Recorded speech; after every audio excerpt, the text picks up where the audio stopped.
सबको नमस्कार। Thank you for joining. Very happy that you guys got time to join me. Qawwali पर आज हमारा नंबर 2 सेशन है और एक हम पहले कर चुके हैं। तो पहले का सेशन जो था और आज का सेशन जो है एंजॉय करिए। और मैं अनाउंस करने ही वाला हूँ थोड़ी देर में कि हमारा एक तीसरा सेशन भी होने वाला है। पर आज का सेशन आइए स्टार्ट करते हैं, फिर इस पे बात शुरू करता हूँ। तो स्टार्ट कर लें, वीडियो से स्टार्ट करेंगे। इसको देखने से एंजॉय करिए, सुनिए भी और देखिए भी, और देख के एंजॉय करिए इसको। चलिए।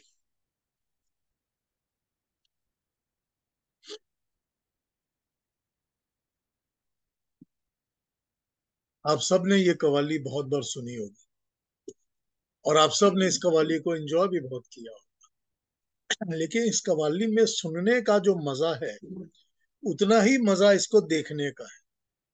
देखने का इसलिए है क्योंकि शम्मी कपूर और शशि कपूर की जो परफॉर्मेंस है ना इसमें, वो एकदम कमाल है। उनकी जो दोनों की बॉडी लैंग्वेज और बॉडी की, क्या कहा जाए उसको, एक दूसरे के साथ तालमेल है, वो बिल्कुल कमाल का है। मतलब कौन सा हाथ तुमने उठाना है, कौन सा मैंने उठाना है, कौन सी शक्ल पे एक्सप्रेशन लाना है, इतना कमाल है दोनों का। और कभी भी और कोई फिल्म तो है ही नहीं जिसमें शशि कपूर और शम्मी कपूर इकट्ठे आए। They have never come together. तो यही एक है जिसमें कि वो दिखते हैं और कमाल का काम करते हैं। लेकिन इसके साथ मैं आपको ये कहूंगा कि जैसे मैंने शम्मी कपूर और शशि कपूर को कमाल कहा है यहाँ पर, उसी तरह से कुमकुम और श्यामा का भी कमाल है कि बहुत अच्छी उनकी बॉडी लैंग्वेज, डांसेस के पोजेस, एक्सप्रेशंस बहुत अच्छे हैं। इतना सुंदर है कि बड़ा अच्छा लगता है देखने में। और फिर ओम प्रकाश और भगवान दादा तो हैं ही, भगवान। बहुत अच्छा काम करते हैं। भगवान के तो जो डांसिंग स्टेप्स होते हैं वो तो मुझको लगता है कि डिवाइन है। उसको आप जब देख लेते हैं तो दुनिया में और कोई देखने की जरूरत ही नहीं रहती है, इतने अच्छे डांस स्टेप्स होते हैं उनके। कौन तो सी फिल्म थी? ये फिल्म का नाम था जब से तुम्हें देखा है। फिल्म का नाम है जब से तुम्हें देखा है। प्रदीप कुमार और गीता बाली इसके हीरो हीरोइन थे। 1963 की फिल्म है। थोड़ी सी फिल्म के बारे में बात करता हूँ before I go to the next one. Datta Ram का म्यूजिक है। एक चीज ए, हाँ जी, हाँ एक जी, चीज हाँ, मैं हाँ बोलना जी, चाहूंगा। हाँ, नमस्कार। बोलिए बोलिए। इस कव्वाली में एक और खास चीज है कि ये केदार राग में है। राग केदार के केदार। बाद खमाज इसमें आता है, और केदार राग में कव्वाली बात को फिर वो पल दो पल का साथ हमारा, पल दो पल के हाँ याराने हैं, जो बिल्कुल। इसका बर्निंग का है। हाँ बिल्कुल। तो ये देखिए कितनी जबरदस्त कव्वाली। ये आपने बिल्कुल सही फरमाया कि बहुत ही ये रेयर कॉम्बिनेशंस इसमें हैं।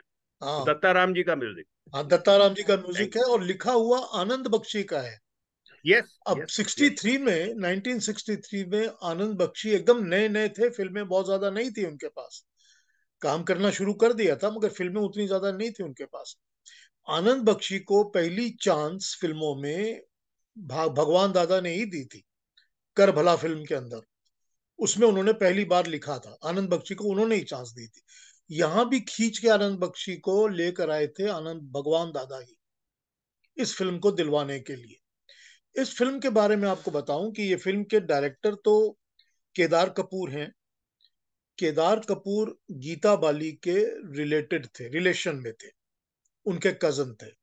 तो ये फिल्म जो थी बनाई थी, प्रोड्यूसर थे सुरिंदर कपूर। सुरिंदर कपूर कौन है? सुरिंदर कपूर अनिल कपूर, बॉनी कपूर के फादर हैं। और सुरिंदर कपूर गीता बाली के सेक्रेटरी हुआ करते थे। तो गीता बाली के सेक्रेटरी थे, उन्होंने फिल्म प्रोड्यूस की थी। और केदार कपूर जो गीता बाली के कजन थे, उन्होंने फिल्म डायरेक्ट की थी। और इसीलिए क्योंकि ये गीता बाली इसमें थी और उनके फैमिली प्रोडक्शन की तरह थी, तो शम्मी कपूर और शशि कपूर को इसमें रोप इन कर लिया गया। एक बात और ध्यान दीजिएगा कि ये last acted film of Geeta Bali है। इसके बाद गीता बाली की डेथ हो गई थी जब वो एक चादर मैली सी की एक्टिंग कर रही थी पंजाब में जिन दिनों। तो उन दिनों उसको स्मॉल पॉक्स हो गई और उसकी डेथ हो गई थी। तो ये गीता बाली की लास्ट फिल्म है, जब से तुम्हें देखा है। फिल्म बहुत बड़ी फ्लॉप थी, लेकिन दो एक गाने भी चले थे और ये कवाली तो बहुत फेमस हुई थी। तो आनंद बख्शी जी के बारे में एक चीज और शर्मा जी मैं बताना चाहूंगा। बताइए। आपने बहुत सही फरमाया कि ये कव्वाली उन्होंने लिखी। एक कव्वाली और है जो कि सन 62 में लिखी थी उन्होंने, हाँ जी, और वो बताइए। भी कमाल की है। वो मेरी तस्वीर लेकर क्या करोगे तुम, काला समंदर की, वो जिसमें मेरी आने जिसमें एन आने दत्ता का म्यूजिक। आने वाली है, बिल्कुल। क्योंकि वो भी ओहो, दत्ताराम का सॉरी। म्यूजिक है, और वो भी, नहीं, काला वो समंदर एन दत्ता है, दत्ताराम का नहीं, एन दत्ता का म्यूजिक एन दत्ता। है। एन दत्ता का, दत्ताराम का नहीं है।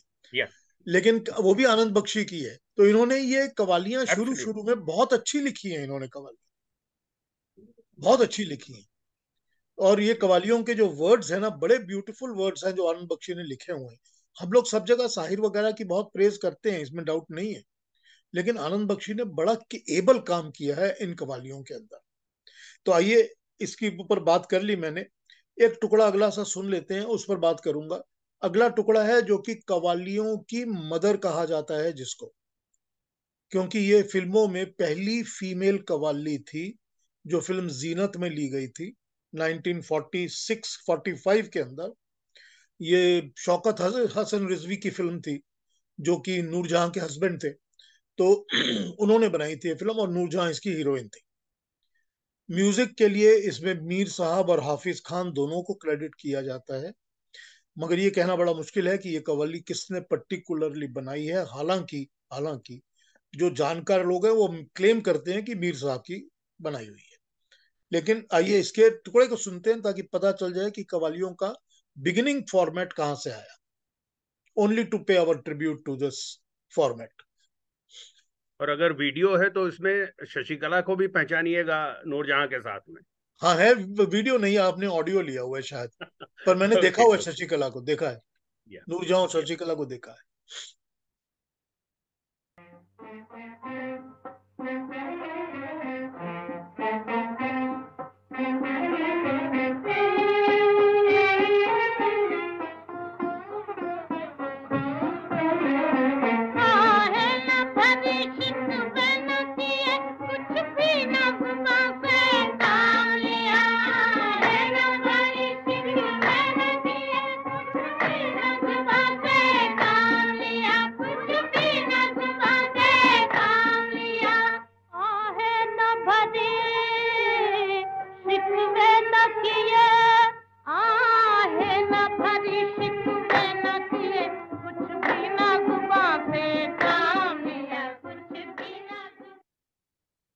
इसमें नूरजहां, जोहराबाई अंबाले वाली और प्रेमलता, इन तीनों की आवाज है।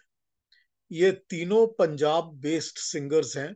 तो इस गाने में, इस कव्वाली में बहुत प्रोमिनेंट पंजाबी एक्सेंट सुनाई देता है, क्योंकि तीनों पंजाबी सिंगर्स हैं ये तीनों।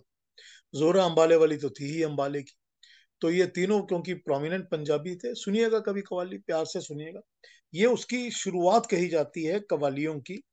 तो मीर साहब का, सुनने से भी मीर साहब का म्यूजिक लगता है। तो दैट्स ओके, हम उसको ये नहीं कह सकते कि मीर साहब का या हाफिज खान किसका म्यूजिक है। जिसका भी है, ये थी जो हमारे, कहा जाता है कि फिल्मों में पहली फीमेल कव्वाली यही थी। इसके बाद, क्योंकि मैं दत्ताराम पे बात कर रहा था, जो मैंने जब से तुम्हें देखा है पर शुरू किया था, तो दत्ताराम की ही एक और कव्वाली अभी सुनते हैं। दत्ताराम शंकर जयकिशन के असिस्टेंट हुआ करते थे, और दत्ताराम का स्ट्रॉन्ग पॉइंट रिदम, तबला, ठेका, यही हुआ करता था। और क्योंकि वो राका, वही प्रोवाइड करते थे। सॉरी।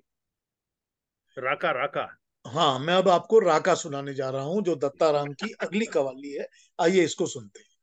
ये भी शायद हमारे पास वीडियो है, तो इसको वीडियो में देखते हैं। वीडियो देखते हैं इसका।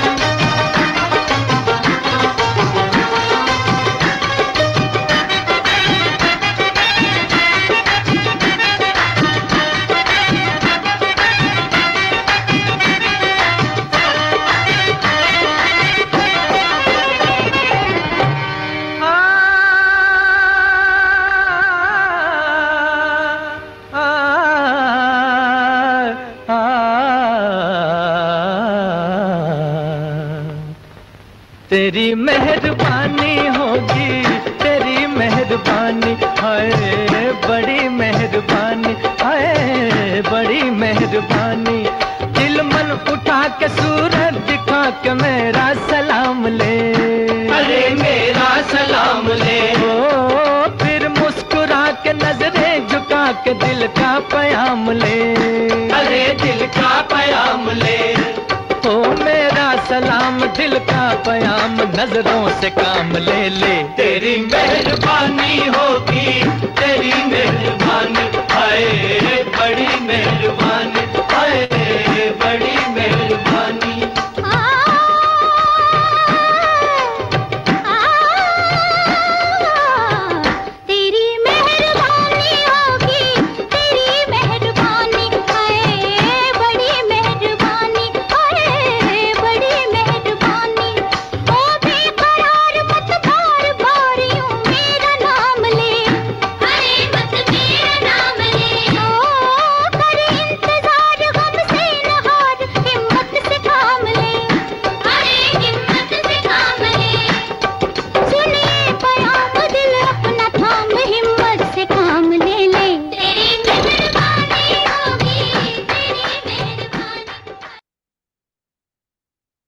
ये हम देख रहे हैं राका फिल्म की कव्वाली।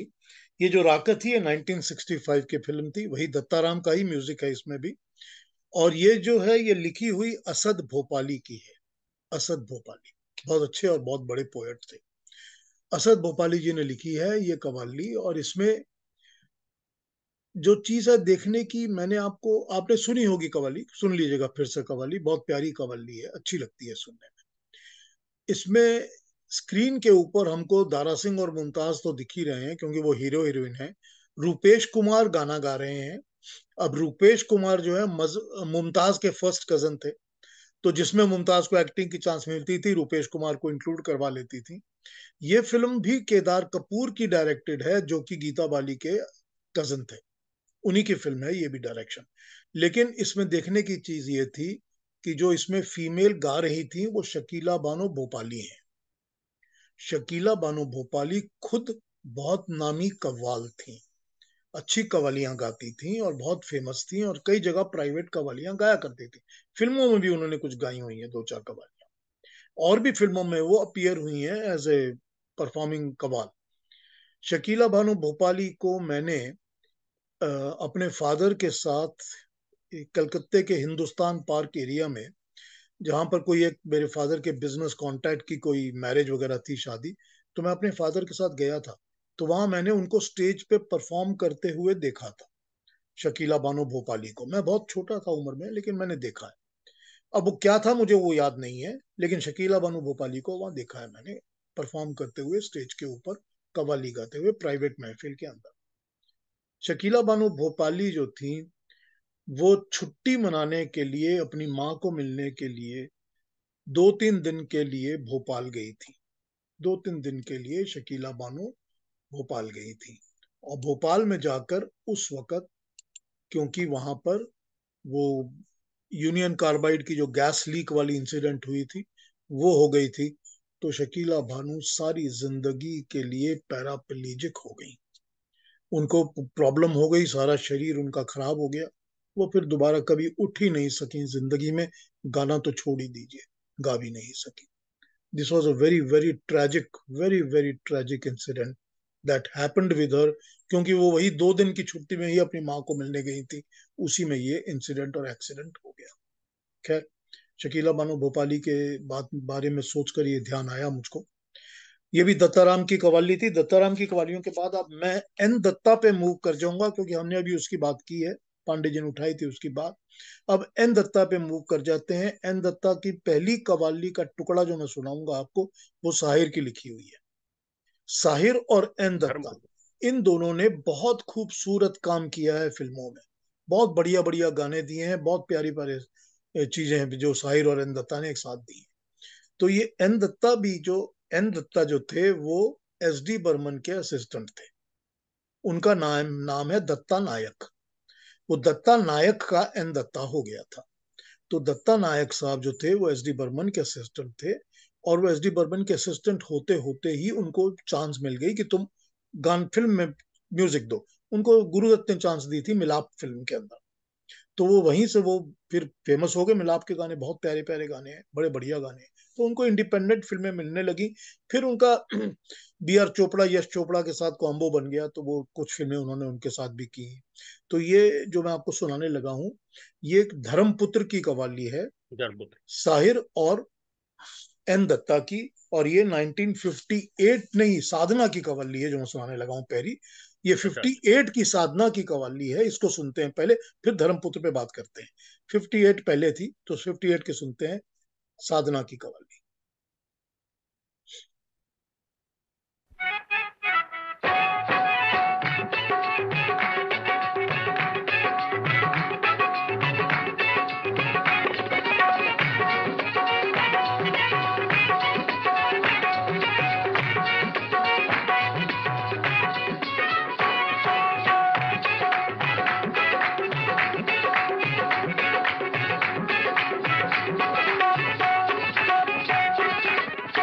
आज क्यों हमसे पर्दा है जी, आज क्यों हमसे पर्दा है, आज क्यों हमसे पर्दा है, आज क्यों हमसे पर्दा है, आज क्यों हमसे पर्दा है जी, आज क्यों हमसे पर्दा है।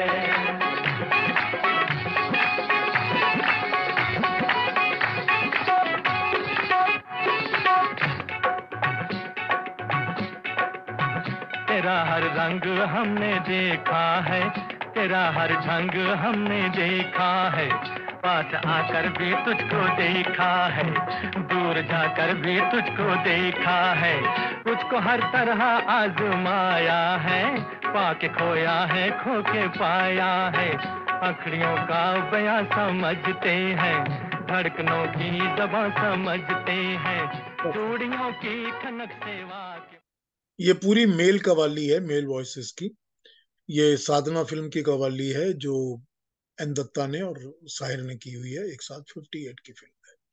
धर्मपुत्र की कवाली बजाऊंगा नहीं। धर्मपुत्र की जो कवाली है वो है, चाहे ये मानो चाहे वो मानो, ये मस्जिद है वो बुत खाना, मकसद तो है दिल को समझाना। ये धर्मपुत्र की कवाली थी। मगर अब जैसे हमने अभी थोड़ी देर पहले ही बात की थी कि आनंद बख्शी के साथ वो बहुत ही फेमस कवाली है जो कि एन दत्ता ने काला समंदर फिल्म में बनाई थी 1962 की। बहुत फेमस कवाली है।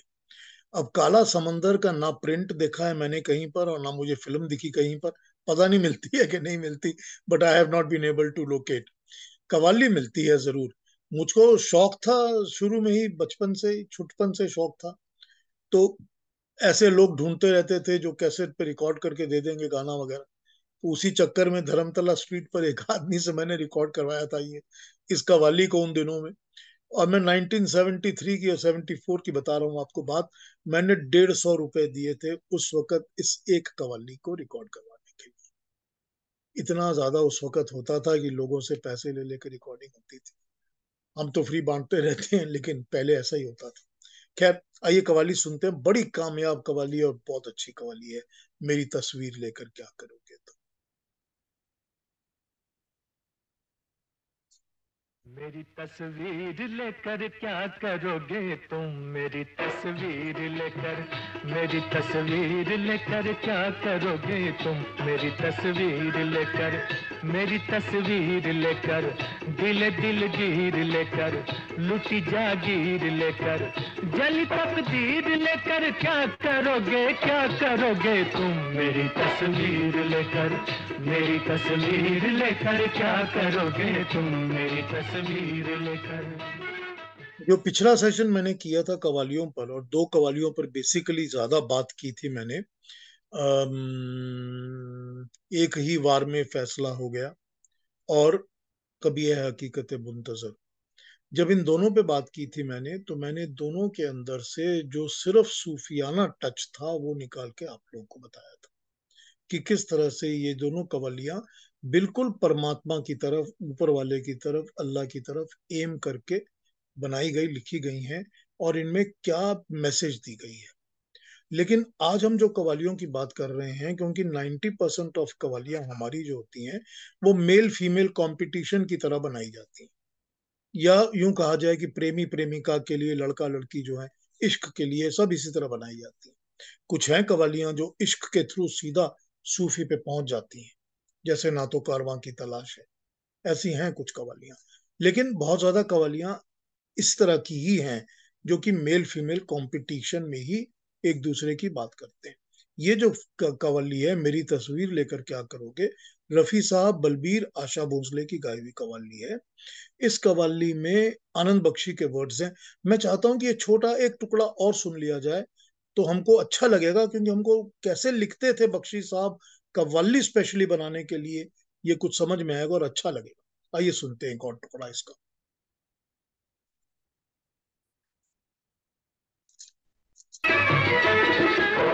हमें मंजूर ये रुसवाइयां हैं, इनसे भी बुरी तन्हाइयां हैं। मोहब्बत के नहीं दस्तूर ऐसे, हमें चर्चे नहीं मंजूर ऐसे। वफा में लोग लुटाते हैं जाने, तुम्हें आशिक भला हम कैसे माने। शुबह हो इश्क में तो इम्तिहान लो, मेरी तस्वीर न लो मेरी जान लो। कहो जाने वफा अब क्या कहोगे, क्या करोगे तुम मेरी तस्वीर लेकर, ओ मेरी तस्वीर लेकर क्या करोगे तुम मेरी तस्वीर लेकर।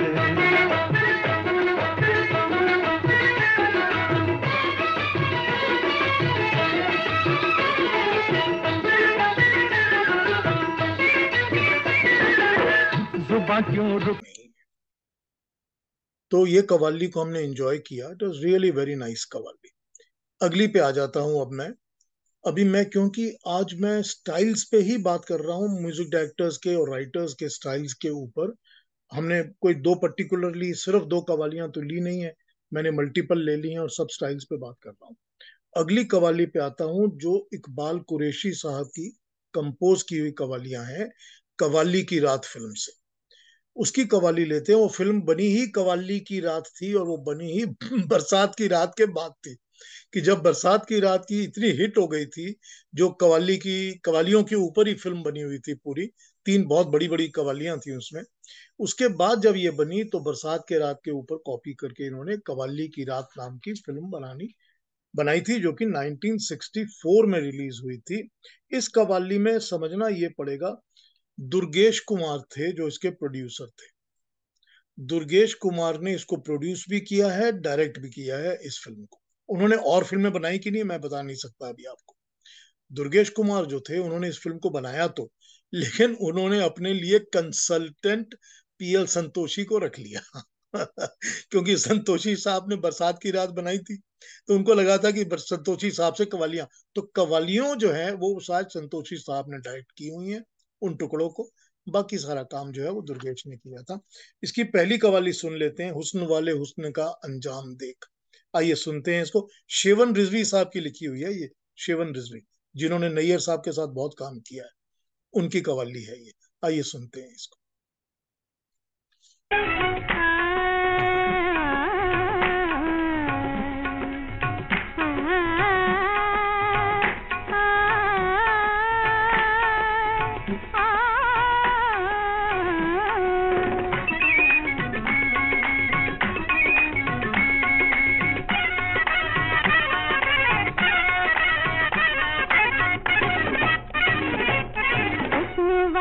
हुस्न का अंजाम दे, डूबते सूरज को वक्त शाम दे। वाले हुस्न का अंजाम दे, डूबते सूरज को वक्त शाम दे। हुस्न वाले हुस्न का अंजाम दे, हुस्न वाले हुस्न का अंजाम दे। हो हुस्न वाले हुस्न का अंजाम दे, डूबते सूरज को वक्त शाम दे।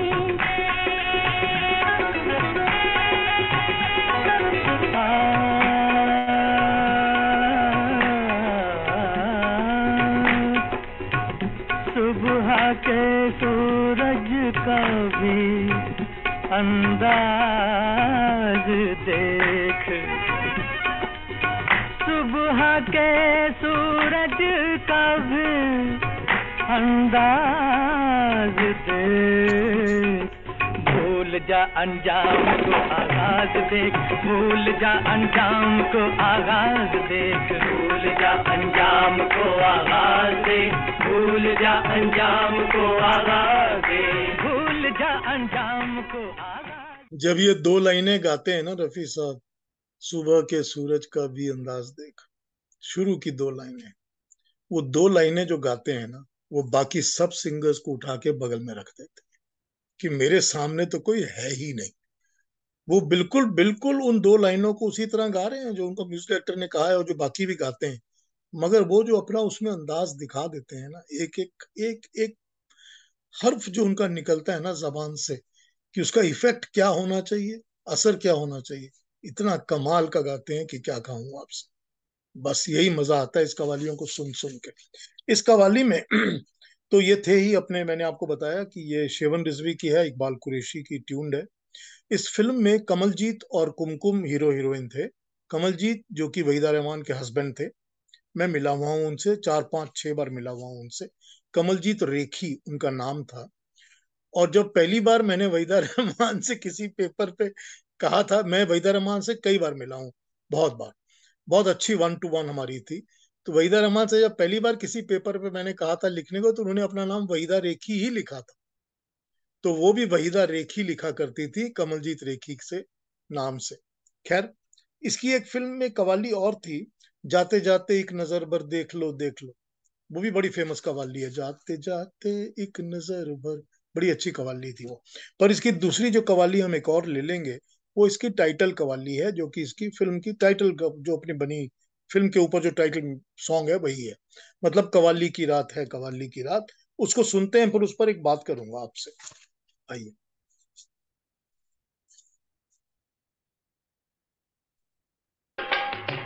नजर से करने चले मुकाबला दिल का, हमें भी देखना है आज हौसला दिल का। कहने वाले तू भी कह ले, कहने वाले तू भी कह ले, जो दिल की बात है। कहने वाले तू भी कह ले, जो दिल की बात है। कव्वाली की रात है, कव्वाली की रात, कव्वाली की रात है, कव्वाली की रात। कहने वाले तू भी कह ले, जो दिल की बात है। कहने वाले तू भी कह ले, जो दिल की बात है। कव्वाली की रात है, कव्वाली की रात, कव्वाली की रात। इस कवाली में मैं एक लाइन है, मैं बजाई तो नहीं क्योंकि पता नहीं बीच में कहाँ पर है, पर मैं उस पर आपसे बात करके बताता हूँ आपको कि क्या है उसमें। ये हमने अभी थोड़ी देर पहले जो सुनी थी ना कवाली, जब से तुम्हें देखा है फिल्म की कवाली, जो पहली कवाली हमने स्टार्ट की थी शशि कपूर शम्मी कपूर वाली, उसमें क्या कहते हैं? उसमें कहते हैं, हुस्न वालों की जरूरत है किसे, आप हो मेरे ये हसरत है किसे, मैं तो अपने इश्क पे कुर्बान हूं, तुम हसीनों से मोहब्बत है किसे। तो इसमें क्या एक्सप्रेशन वो देते हैं कि मैं अपने ऊपर ही कुर्बान हूँ, मुझे तुम्हारी कोई जरूरत नहीं है, मैं अपने ही, I am self sufficient and I am in love with myself only, और मुझे तुम्हारी कोई जरूरत नहीं है। ये मैसेज दे रहे हैं ना वो। इस कवाली में जो अभी बजाई आपको शेवन रिजवी की कवाली की रात, इसमें एक लाइन है, मैं अपने ही जलवों का खुद आप हूं सौदाई, मैं खुद ही तमाशा हूं, मैं खुद ही तमाशाई। ये गोल्डन वर्ड्स हैं, एकदम गोल्डन वर्ड्स। मैं अपने ही जलवों का खुद आप हूं सौदाई, आई एम क्रेजी अबाउट, मैं सौदाई, दीवाना, पागल, I am crazy about my own self, कि मैं कितना कमाल का हूं, मैं इसी में सारे में अपने ऊपर ही मैं पागल हूं, मैं अपने ऊपर ही अप्रिशिएट करने वाला हूं, अपने ही जलवों का मैं आप हूं सौदाई। ठीक। मैं खुद ही तमाशा हूं, मैं खुद ही तमाशाई। हर इंसान, हर एक इंसान खुद ही तमाशा होता है और खुद ही तमाशाई होता है। मैं जो क्रिएट करता हूं ना scene, whatever scenes I create, good, bad, ugly, whatever I create, वो सब तमाशा है। और अल्टीमेटली तो मुझको ही वो देखना पड़ता है ना, क्योंकि मुझको ही तो अपने किए का फल भुगतना पड़ता है, अपने कर्मों का फल भुगतना पड़ता है। लेकिन मुझको समझ में नहीं आता कि ये जो मैं अपने ही जलवों का सौदाई हूं, उसी से ये तमाशा क्रिएट हो रहा है, और उस तमाशे से क्रिएट होकर ही मैं भी तमाशबीन बना हुआ अपने हालात देख रहा हूं कि what has happened, why did I get this, why did I get that. कितने गोल्डन वर्ड्स हैं ये। मैं आप ही तमाशा हूं, मैं खुद ही तमाशाई, अपने ही जलवों का मैं आप हूं सौदाई। बड़े कमाल के वर्ड्स हैं। फिल्मों में, कवालियों में, मेल फीमेल में ये दूसरी तरह से यूज हुए होंगे, इनका दूसरा मकसद होता होगा। लेकिन अल्टीमेटली कवालियों के अंदर जो बात कही जाती है, वो बातों का कुछ ना कुछ, कहीं ना कुछ तो कविता भी होती है ना, उसमें शायरी भी होती है, सुनने लायक मैसेजेस भी होती हैं। उनको पकड़ना पड़ता है यहाँ से वहां से, हर जगह से। अगली कवाली आते हैं उस पर। अब हमने नंबर 9 पर, अगली कवाली में हमने जयदेव की कवाली पिक की है। जयदेव तो कवालियां बनाते नहीं थे, जयदेव के म्यूजिक में शायद ये एक की कवाली होगी, कोई और मिल जाए तो पता नहीं। जयदेव तो उतना कवालियों के लिए जाने नहीं जाते थे। तो ये जयदेव ने कवाली कंपोज की हुई है, और इसको सुनते हैं। ये फिल्म है रेशमा और शेरा, मन्ना डे ने गाई है इसको। आइए सुनते हैं।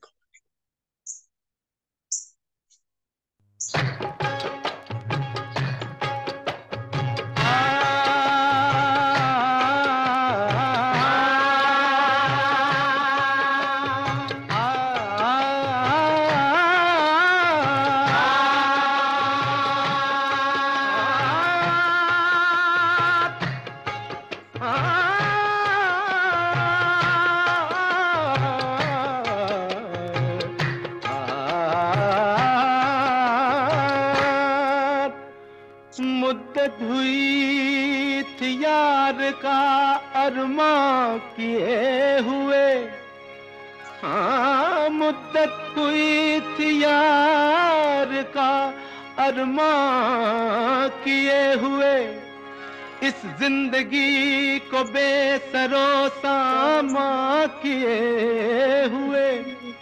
हाँ सागर में आज यार का, सागर में आज यार का जलवा दिखा दिया।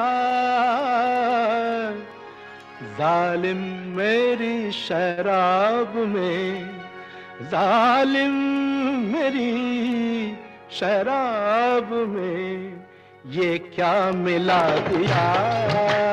जालिम मेरी शराब में ये क्या मिला दिया, ये क्या मिला दिया, ये क्या मिला दिया, बता ये क्या मिला दिया, ये क्या मिला दिया, ये क्या मिला दिया। जालिम मेरी शराब में ये क्या मिला दिया, जालिम मेरी शराब में ये क्या मिला दिया। सुनील दत्त की फिल्म थी रेशमा और शेरा। बड़ी प्यारी फिल्म थी, बहुत अच्छी तरह बनाई हुई थी, बड़ी खूबसूरत फिल्म थी। इसकी रामचंद्रा इसके फोटोग्राफर थे। इसके कैनवस को देखकर, अगर आप इसको कभी पूरे स्क्रीन पे देखें इस फिल्म को, और इसकी जो पिक्चराइजेशन और शूटिंग थी वो इतनी कमाल की थी, कमाल की सिनेमाटोग्राफी थी। बड़ा अच्छा लगता था देख के इस फिल्म को। बहुत बड़ी फ्लॉप थी, अच्छी चली नहीं इनकी। सुनील दत्त ने इस फिल्म में, इस गाने में, जालिम मेरी शराब में, इसको सुधीर गा रहे हैं, और इनके अगल बगल में दो बच्चे हैं जो इसके साथ कंपनी दे रहे हैं। वो एक बच्चा जो है वो संजय दत्त है। तो संजय दत्त ने इस फिल्म में पहला एक्ट करने का काम किया था एज अ परफॉर्मर। तो ये कवाली कभी आप देखेंगे, यूट्यूब पर है ये अवेलेबल। जालिम मेरी शराब ने में ये क्या मिला दिया, रेशमा और शेरा। संजय दत्त इसमें एक्ट करते हैं, कवाली गाते हैं उसके साथ, सुधीर के साथ। तो सुनील दत्त ने पहली फिल्म में संजय दत्त को यहाँ पर एक्ट करवाया था। और सुनील दत्त की लास्ट फिल्म भी संजय दत्त के साथ ही थी, जो मुन्ना भाई वाली फिल्म थी। खैर, ये तो उस फिल्म पे हमने बात की। मैं आगे बढ़ने लगा हूँ, नेक्स्ट उस पे आने लगा हूँ, नेक्स्ट म्यूजिक डायरेक्टर कॉम्बो पर आने लगा हूँ, क्योंकि मैं उन्हीं पे बातें कर रहा हूँ, एक एक म्यूजिक डायरेक्टर के स्टाइल पे बातें कर रहा हूँ। मैं आप लोगों से एक माफी मांगना चाहता हूँ, दो माफी मांगना चाहता हूँ। एक ये कि हम लोग आज अपनी इस कव्वाली के सेशन को बनाते बनाते मैं बुल्लो सी रानी की सबसे फेमस कव्वाली हमें तो लूट लिया मिलके हुस्न वालों ने, मैं लेना इसमें भूल गया आज। इसमें कोई शक नहीं है कि वो बहुत ही फेमस कव्वाली है और बहुत चली है। अल हिलल फिल्म का नाम था। हमें तो लूट लिया मिलके हुस्न वालों ने, गोरे गोरे गालों ने, काले काले बालों ने, बहुत चली थी फिल्म। क्या नाम था उनका, आजाद जो कवाल थे, उनकी गाई हुई थी वो। और बहुत ही फेमस कवाली है और बहुत चली थी वो कवाली, हमने आज उसको मिस कर दिया इसके अंदर। उसके लिए मैं माफी मांग लेता हूँ। दूसरी माफी मैं आपसे इस बात की मांगना चाहता हूँ कि आज हम जब कवालियों का पूरा सेशन बना रहे हैं और बजा रहा हूँ जो आपके सामने, तो मुझे लग रहा था कि ये सेशन क्योंकि बहुत लंबा हो जाएगा, तो मैंने रोशन और साहिर की कवालियों को नहीं लिया। साहिर और रोशन की बेस्ट कवालियां हैं हमारे फिल्म लैंड में। साहिर और रोशन की कवालियां 8 कवालियां हैं जो मैंने लिस्ट की हुई थी, और मैं आठों के ऊपर बात करना चाहता हूं क्योंकि उनका लेवल बिल्कुल अलग है। वो इन सब से सुपीरियर हैं इन एवरी वे। तो अब एक कवाली का थर्ड सेशन करूंगा, उसमें मैं रोशन और साहिर की कवालियों पे बात करूंगा। लेकिन वो थर्ड सेशन मेरे ख्याल से कभी अक्टूबर में या नवंबर में होगा। उसके पहले के सारे स्केड्यूल्स तो बन चुके हैं ऑलरेडी। तो आइए अगली कवाली पे चलते हैं, फिर बात करता रहूंगा आपसे जो भी बातें हैं। अगली कवाली हमारी रवि के म्यूजिक पे है। अब रवि को मैंने पिक किया है कवालियों के लिए। रवि साहब के म्यूजिक में जो कवाली है वो असद भोपाली की लिखी हुई है, 1963 की उस्तादों के उस्ताद फिल्म की। बहुत फेमस फिल्म थी, बहुत अच्छे गाने थे फिल्म के। रवि का म्यूजिक भी बहुत अच्छा था और पॉपुलर था और हिट था। ये फिल्म जो थी ब्रिज ने डायरेक्ट की थी। ब्रिज पे मैं बात करता हूँ, कवाली सुन लेते हैं पहले। मिलते ही नजर उनसे हम हो गए दीवाने, बड़ी हिट कवाली थी।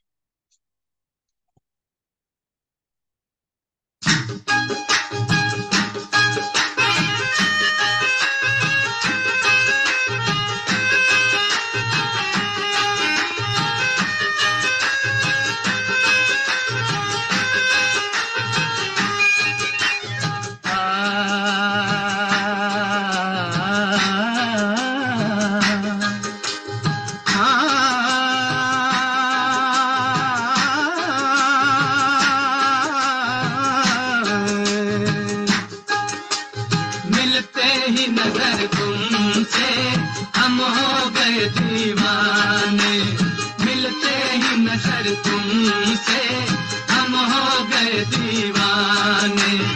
आगाज तो अच्छा है, अंजाम खुदा जाने है।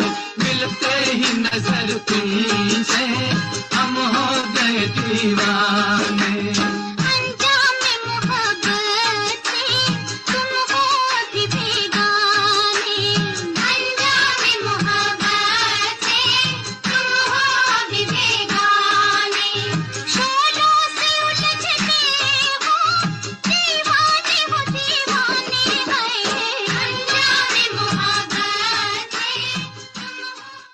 उस्तादों के उस्ताद शकीला और प्रदीप कुमार की फिल्म थी, और इसमें जॉनी वॉकर भी थे। बड़ी अच्छी फिल्म थी, इंटरेस्टिंग फिल्म थी, गाने भी अच्छे थे। उस्तादों के उस्ताद ब्रिज ने डायरेक्ट की थी। ब्रिज ब्रिज सडाना जो थे उन्होंने डायरेक्ट की थी। बड़ी ट्रैजिक थी। ब्रिज ने बहुत हिट फिल्में दी हुई हैं, आपके बाद की भी और बहुत सारी हिट्स दी हुई हैं। यकीन थी उनकी, विक्टोरिया 203 उनकी थी, चोरी मेरा काम, इस तरह की बहुत सारी उन्होंने हिट फिल्में दी हुई हैं। एक के बाद एक ये भी उनकी फिल्म थी। ब्रिज सडाना के साथ बहुत बड़ी ट्रेजेडी थी। उन्होंने सईदा खान से शादी की थी। सईदा खान कलकत्ते में मुजरा किया करती थी, और कलकत्ते में मुजरा करने के दौरान ही कोई प्रोड्यूसर्स जो वहां विजिट कर रहे थे, डिस्ट्रीब्यूटर्स प्रोड्यूसर्स, उन्होंने देखा और उनको अच्छी लगी और उन्होंने उसको बॉम्बे इनवाइट कर लिया। तो सईदा खान वैसे भी कोठे पे बैठती थी, बॉम्बे आ गई। बॉम्बे आके उनको फिल्में मिली, काफी फिल्मों में एक्ट किया उन्होंने और अच्छा किया, काफी फिल्मों में काम, काफी नाम भी कमाया उन्होंने। फिर ब्रिज ने उनसे शादी कर ली। अब ब्रिज ने उनसे शादी तो कर ली, लेकिन उसके बाद हुआ ये कि सईदा खान के वहां से, कलकत्ते से एक लड़का आ गया कि कहा गया कि मेरा छोटा भाई है, ये मेरे साथ ही रहेगा। रहने तो लगा वो छोटा भाई उसके साथ, मगर फिर पता चला कि वो छोटा भाई नहीं, उसका बेटा है। तो पहले से उसका कहीं से कोई बच्चा पैदा हुआ था, वो बेटा है। उसको लेके आपस में इनकी खिटपिट खिटपिट होने ही लगी और रहती रही। तो अल्टीमेटली ब्रिज ने एक दिन अपने पूरी फैमिली को गोली मार के खत्म कर दिया, बच्चों को भी, अपने आप को भी, और खुद अपने आप को भी गोली मार। Very very tragic and for director for the film, और anybody actually, for any human being. तो ये बड़ी दुख की बात थी उसकी, इस बात की। रवि जो म्यूजिक डायरेक्टर हैं, इनकी और शकील बदायूनी की और इनकी एक और कवाली थी, जो कि फिल्म 14वीं का चांद में थी। शर्मा के ये कुछ पर्दानशी आंचल से समथिंग करते हैं। तो जो भी थी वो कवाली शमशाद बेगम की और आशा भोसले की गाई हुई, अच्छी थी, फेमस थी। मैंने उसको आज इंक्लूड नहीं किया because I don't think it was a very good composition. मुझे ठीक है, अच्छी है, मगर nothing great. It was a good composition anyway. पर रवि की एक और कवाली है जो कि बहुत ही ज्यादा आंचल को सवारा करते हैं, ठीक कह रहे हैं आप। तो वो रवि की एक और कवाली है जो कि बहुत ही सुपर हिट इमॉर्टल कवाली है, वो कभी कोई भूल ही नहीं सकता, सारी जिंदगी वो चलेगी ताउम्र, इतनी हिट कवाली है रवि की। इसके लिए मन्ना डे की गाई हुई है, साहिर रुधानवी की लिखी हुई है, आप सबको पता है, वक्त फिल्म की कवाली है, करेक्ट, ए मेरी जोहरा जबी। अब इसके लिए रवि साहब ने कहा कि मैंने B.R. चोपड़ा को इसके लिए तो बनवा लिया था कि आप इंटरफियर नहीं करेंगे, और मैं टाइटल सॉन्ग के लिए वक्त के दिन और रात रफी से गवाऊंगा, क्योंकि चोपड़ा साहब रफी के साथ काम करते नहीं थे, उनके सारे गाने महेंद्र कपूर गाया करते थे। तो इसके लिए तो मैंने उनसे कह दिया कि आप इंटरफियर नहीं करेंगे। रवि ने मुझे बताई है ये बात कि आप इंटरफियर नहीं करेंगे और ये गाना मैं रफी साहब से गवाऊंगा, आपसे कुछ लेना देना नहीं है, ये फिल्म में रफी गाएंगे और कोई गा नहीं सकता। तो इसके लिए तो मनवा लिया था। अब कवाली के लिए भी अगर रफी से मनवाता तो चोपड़ा साहब के साथ थोड़ी खिटपिट प्रॉब्लम होने की डाउट थी। तो इसके लिए मन्ना साहब को बुलाया गया, और मन्ना डे ने बहुत ही कमाल गाया है इस कवाली को, इसमें कोई डाउट ही नहीं है, कोई डाउट नहीं है। मन्ना डे भी, जब मैंने पता नहीं कितने, कोई 24 शायद मन्ना डे के लाइव प्रोग्राम सुने होंगे अपनी जिंदगी में, बहुत ज्यादा मैं उनके लाइव प्रोग्राम सुना करता, परफॉर्म भी बहुत करते थे, बहुत स्टेज प्रोग्राम्स किया करते थे। पर मन्ना डे ने कभी भी ये कवाली ऑन स्टेज तो कभी नहीं गाई, ए मेरी जोहरा जबी, कभी नहीं गाई। पता नहीं फॉरेन टूर्स में कभी गाई है कि नहीं गाई, लेकिन जहां मैंने उनको देखा है उसमें उन्होंने नहीं गाई है। खैर, मैं तो उनके बहुत सारे बंगाली शोज भी अटेंड किया करता था जिसमें बंगला गाने ही गाते थे सिर्फ, मैं वो भी बहुत देखा करता था, बहुत इंजॉय करता था। आइए मन्ना डे की गाई हुई ये कवाली सुनते हैं, बड़ी कमाल की कवाली है और सुपर हिट है। आइए सुनते हैं, मेरी जोहरा जबी।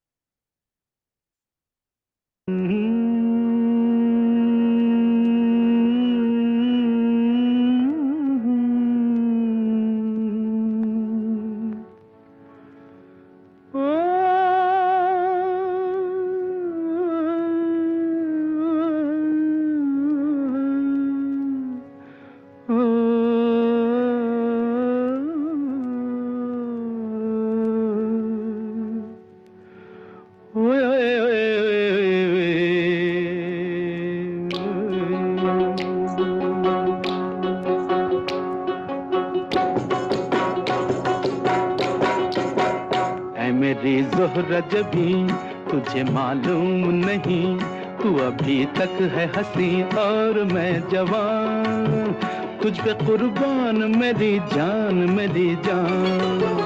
ऐ मेरी जोहरा जबी तुझे मालूम नहीं, तू अभी तक है हंसी और मैं जवान, तुझ पे कुर्बान मेरी जान मेरी जान।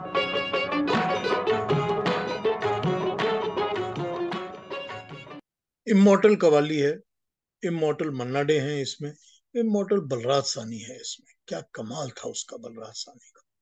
बड़ी खूबसूरत कव्वाली है, जब भी देखते हैं बहुत अच्छी लगती है। अचला सचदेव भी बहुत सुंदर लगती है, जब भी देखते हैं बहुत अच्छी लगती है। खैर, रवि की कव्वालियों पे बात की, मैं एक एक करके म्यूजिक डायरेक्टर्स से, लिरिसिस्ट से उठा उठा के ले रहा हूँ, एक के बाद एक के बाद एक के बाद एक।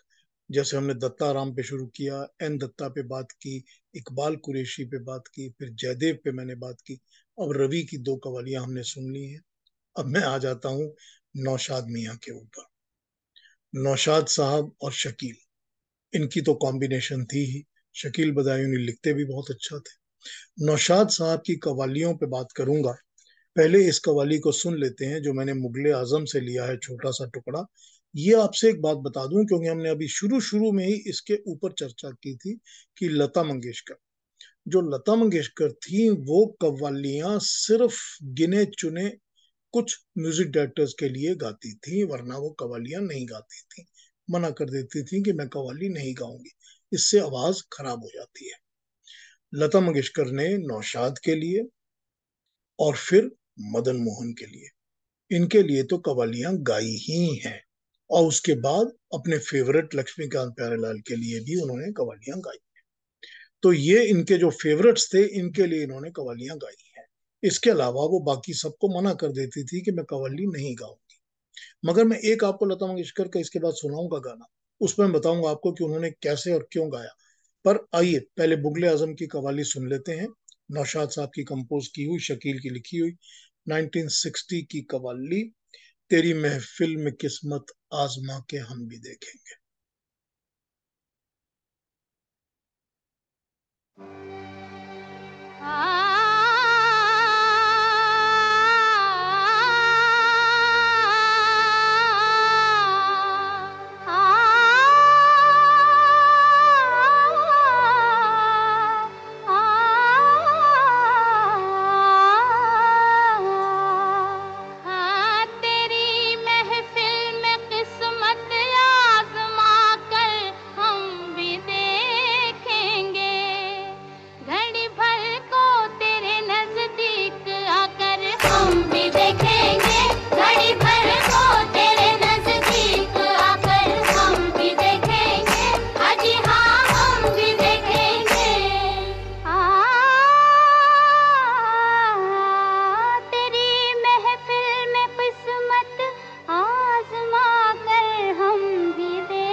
मधुबाला और निगार स्क्रीन पे गा रही हैं, लता और शमशाद की कव्वाली। शमशाद तो जो अपना उनका भाव और स्टाइल था, उसमें क्वीन थी एकदम, बड़ी कमाल की गायकी और आवाज थी उनकी। खैर, ये मैं आज क्योंकि स्टाइल्स पे बात कर रहा हूँ, तो मैं हर एक की कवालियों का तो एक कॉमन स्टाइल सब मान लेते हैं कि वो तालियां बजा के जो ग्रुप में गाई जाती हैं, स्लो स्टार्ट होता है, फिर उसका टेम्पो फास्ट हो जाता है। हर एक कवाली में ऐसा होता है। कवालियां नॉर्मली सब ऐसे ही कंपोज होती हैं।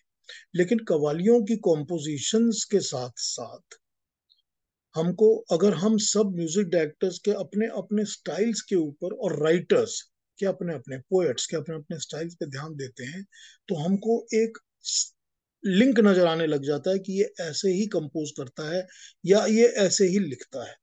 तो साहिर की कवालियों को क्यों हम स्टडी करके कहते हैं कि ये साहिर का स्टाइल है। इसी तरह आनंद बख्शी की आपको दो कवालियां मैंने सुना दी हैं, और भी तीन चार हैं, वो भी सुनकर लगता है कि ये आनंद बख्शी का स्टाइल होगा, बड़ा अच्छा लिखता है ये। उसी तरह से हम देखते हैं बाकियों के, शकील के स्टाइल को अभी मैंने बजाया आपके लिए। शकील के स्टाइल पर भी ऐसा ही था कि उसका भी समझ में आता है ये ऐसा ही लिखता है। ऐसे ही नौशाद के स्टाइल पे समझ आता है कि ये कंपोजिशन ऐसी ही बनाते हैं। मेरे अपने ख्याल से, this is my personal view, Naushad साहब की इससे बेटर कॉम्पोजिशंस जो थी, कव्वाली स्टाइल थी, कव्वाली नुमा, कव्वालियां नहीं थी ये कव्वाली नुमा गाने थे। उन दोनों को भी सुनते हैं। ये मेरे महबूब से थी ये गाने, जो कि उन्होंने कव्वाली नुमा स्टाइल में बनाए थे, लता ने ही गाए थे। क्यों? क्योंकि ये कव्वाली नहीं, कव्वाली नुमा गाने थे। 1963, शकील बदायूनी। आइए इसको सुनते हैं, साधना ने इसको परफॉर्म किया था। पास रहते हुए भी तुझसे बहुत दूर है हम, किससे दर्द सुनाते हैं कि मजबूर हैं हम। तेरे प्यार में दिलदार जो है मेरा हालेदार, कोई देखे या ना देखे अल्लाह देख रहा है। तेरे प्यार में दिलदार जो है मेरा हालेदार, कोई देखे या ना देखे अल्लाह देख रहा है। ठीक है ना, कव्वाली नुमा स्टाइल वही है। कव्वाली के स्टाइल में ही कंपोज किया है नौशाद मियां में। मेरी नजर में, मेरे कानों के लिए मुगले आजम से ये बहुत बेटर ट्यून है नौशाद मियां की अपनी। लेकिन इससे भी बेटर ट्यून उन्होंने इसी फिल्म में जो आशा और लता का गाना गवाया था वो है। उसको सुनते हैं, उस पर फिर मैं बात करता हूँ। मेरे महबूब में क्या नहीं क्या नहीं, आइए सुनते हैं उसको।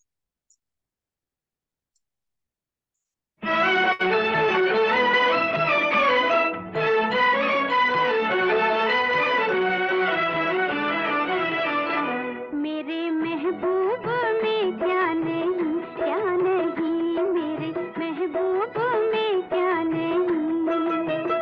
वो तो लाखों में है एक हंसी, वो तो लाखों में है एक हंसी, एक हंसी। मेरे महबूब में क्या नहीं क्या नहीं, मेरे महबूब में क्या नहीं। भोली सूरत आना नाज़नी।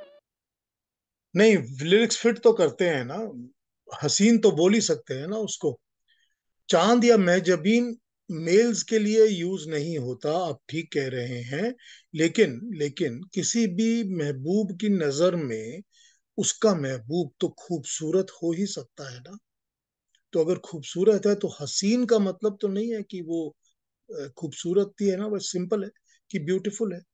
तो मेरी नजर में तो हसीन हो ही सकता है ना। भोली सूरत अदा नाजनी, मतलब अदा लाजबी। तो यहाँ पर क्या है कि अदा बहुत लाजवाब है, वो बात कर रहे हैं। तो किसी भी मेल के लिए कहा जा सकता है, ठीक है, ये होना चाहिए फीमेल्स के लिए, पर ये गाना इसी तरह मेल्स के लिखा गया है। तो ये हो सकता है कि आप अपने मेल की प्रेज, ये सारा गाना यही है ना कि वो अपने हिसाब से प्रेज कर रही है, ये अपने हिसाब से प्रेज कर रहे हैं, प्रेज एक ही इंसान के लिए कर रहे हैं। अब आपको राजेंद्र कुमार अच्छा लगे या ना लगे, मगर प्रेज तो दोनों राजेंद्र कुमार को ही कर रहे हैं। खैर, लेकिन इस गाने में जो कमाल है ना, वो आशा और लता का बैलेंस है। बहुत अच्छा बैलेंस है। मतलब किसी दो सिंगर्स को एकदम बैलेंस करके equal amount of weightage weightage बराबर अमाउंट ऑफ वेटेज देके गाना गवाना जो है ना, ये कमाल होता है। ये कमाल जो आशा और लता का इसमें है। आपको बहुत सारे ऐसे गाने दिख जाएंगे जिसमें कि लता को प्रोमिनेंस मिली हुई है या आशा को प्रोमिनेंस, इस तरह के मिल जाएंगे आपको गाने। लेकिन इस गाने में प्रोमिनेंस हालांकि साधना के ऊपर हो सकती थी, क्योंकि वो लता की आवाज में गा रही है और अमिता आशा की आवाज में गा रही है। लेकिन इस गाने में ये बैलेंस जो है ना दोनों का, इक्विलिब्रियम बहुत खूबसूरत है, बहुत ही खूबसूरत है।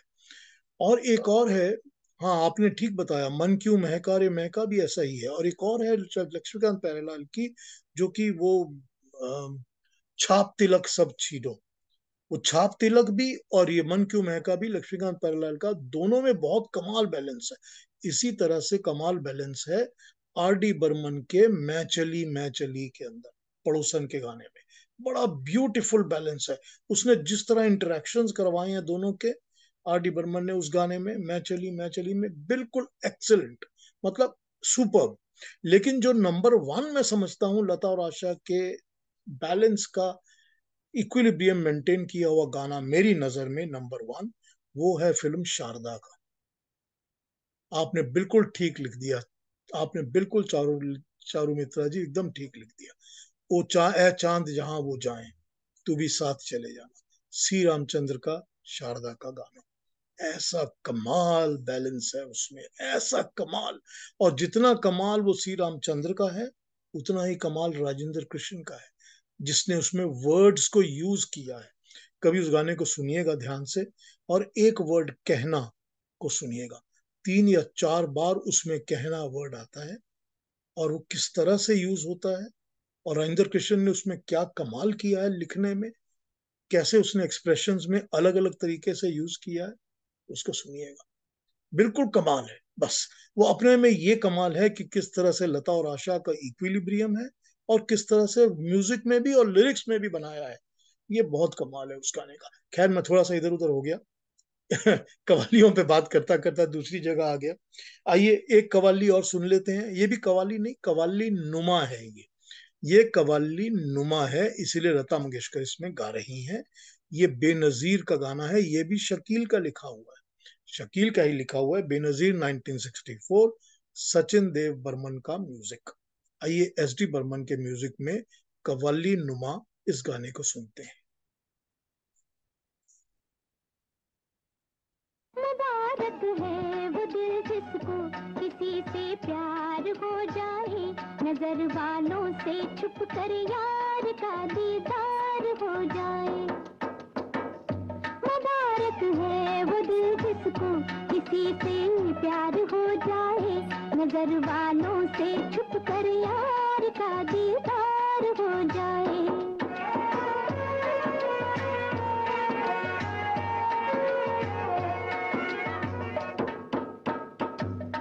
मोहब्बत हाय कितना खूबसूरत रोग है दिल का। अच्छा जी, मोहब्बत हाय कितना खूबसूरत रोग है दिल का। मोहब्बत हाय कितना खूबसूरत रोग है दिल का। दुआएं कीजिए सबको यही आज़ार हो जाए, आज़ार हो जाए।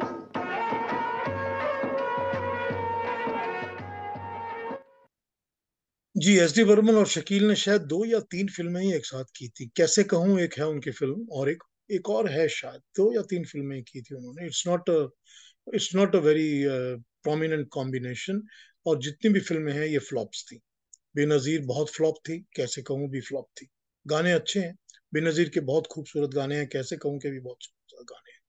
फ्लॉप हो गई तो फ्लॉप हो गई बस। तो ये थी वो कव्वाली जो कि उन्होंने, यस, आशा, लता और उषा तीनों की आवाज है इसमें। आशा भोसले, लता मंगेशकर और उषा की आवाज। इनके अलावा इसमें ये शकील बदायूनी का ही, पूरी फिल्म में शकील बदायूनी के लिरिक्स थे बेनजीर में। बनाई हुई बिमल दा की फिल्म थी, बिमल रॉय की। Film was a flop.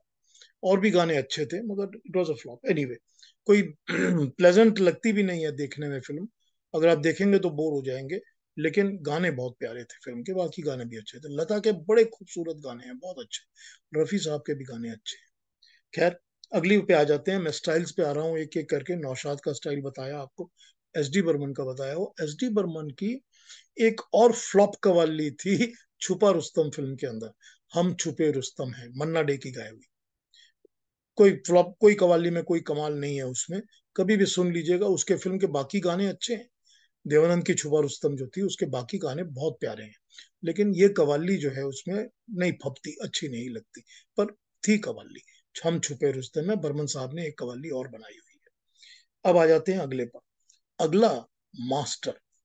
इसकी एक ही कवाली है, मैं एक ही लेने वाला हूं। उसकी कवाली मुझे और मिलेंगी भी नहीं शायद। ये सज्जाद हुसैन।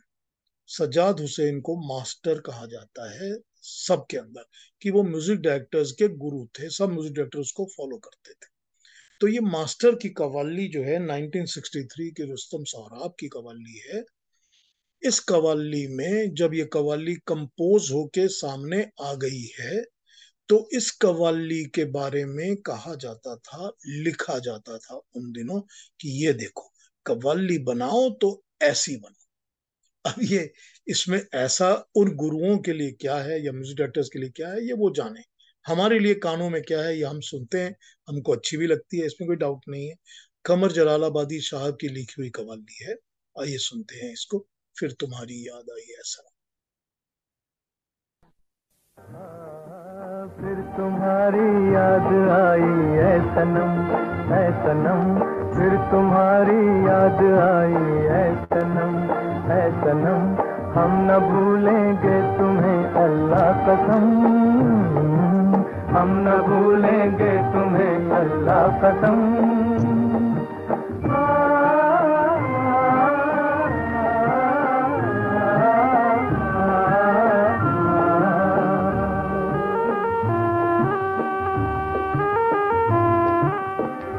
हाल दिल यार को लिखूं कैसे,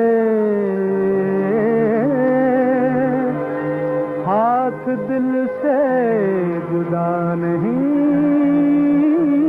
होता, किस तरह उनको बताएं अपना गम है सनम, हम न भूलेंगे तुम्हें अल्लाह कसम। आपने ठीक कहा चारू मित्रा जी, नजरें भी थी मुझी पे, पर्दा भी था मुझी से। बड़ी प्यारी कवाली है, बहुत ही प्यारी कवाली। हाँ, आखिरी सजदा में एक है, लास्ट फिल्म जो थी उनकी 77 में, आखिरी सजदा में, लेकिन वो बस ऐसी है, उसको बहुत आप कुछ कह नहीं सकते कि बहुत अच्छी है या ऐसा कुछ, इसमें कोई डाउट नहीं है कि उसमें है उनकी कवाली।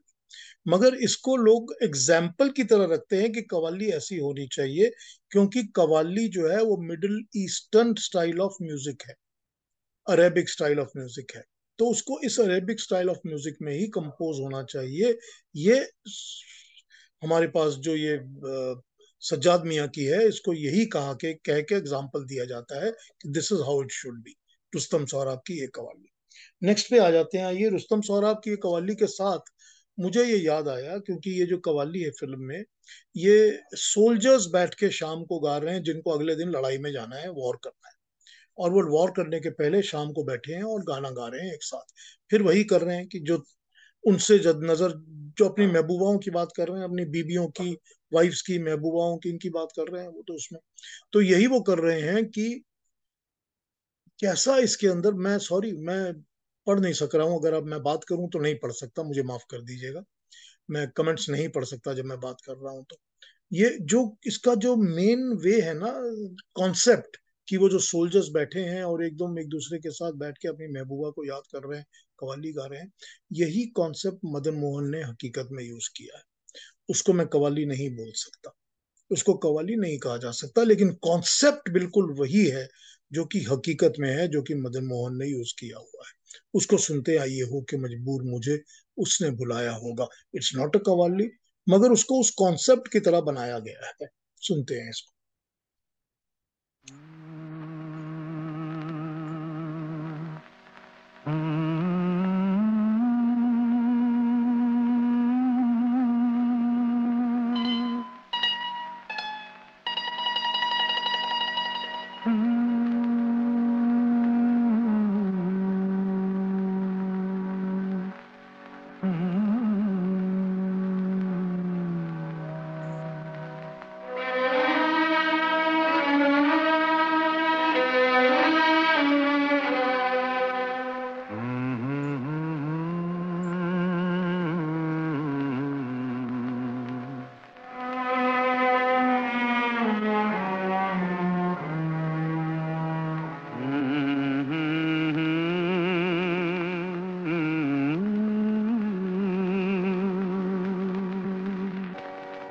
हो के मजबूर मुझे उसने भुलाया होगा, हो के मजबूर मुझे उसने बुलाया होगा, जहर चुपके से दवा जान के खाया होगा, हो के मजबूर मुझे उसने बुलाया होगा, हो के मजबूर मुझे।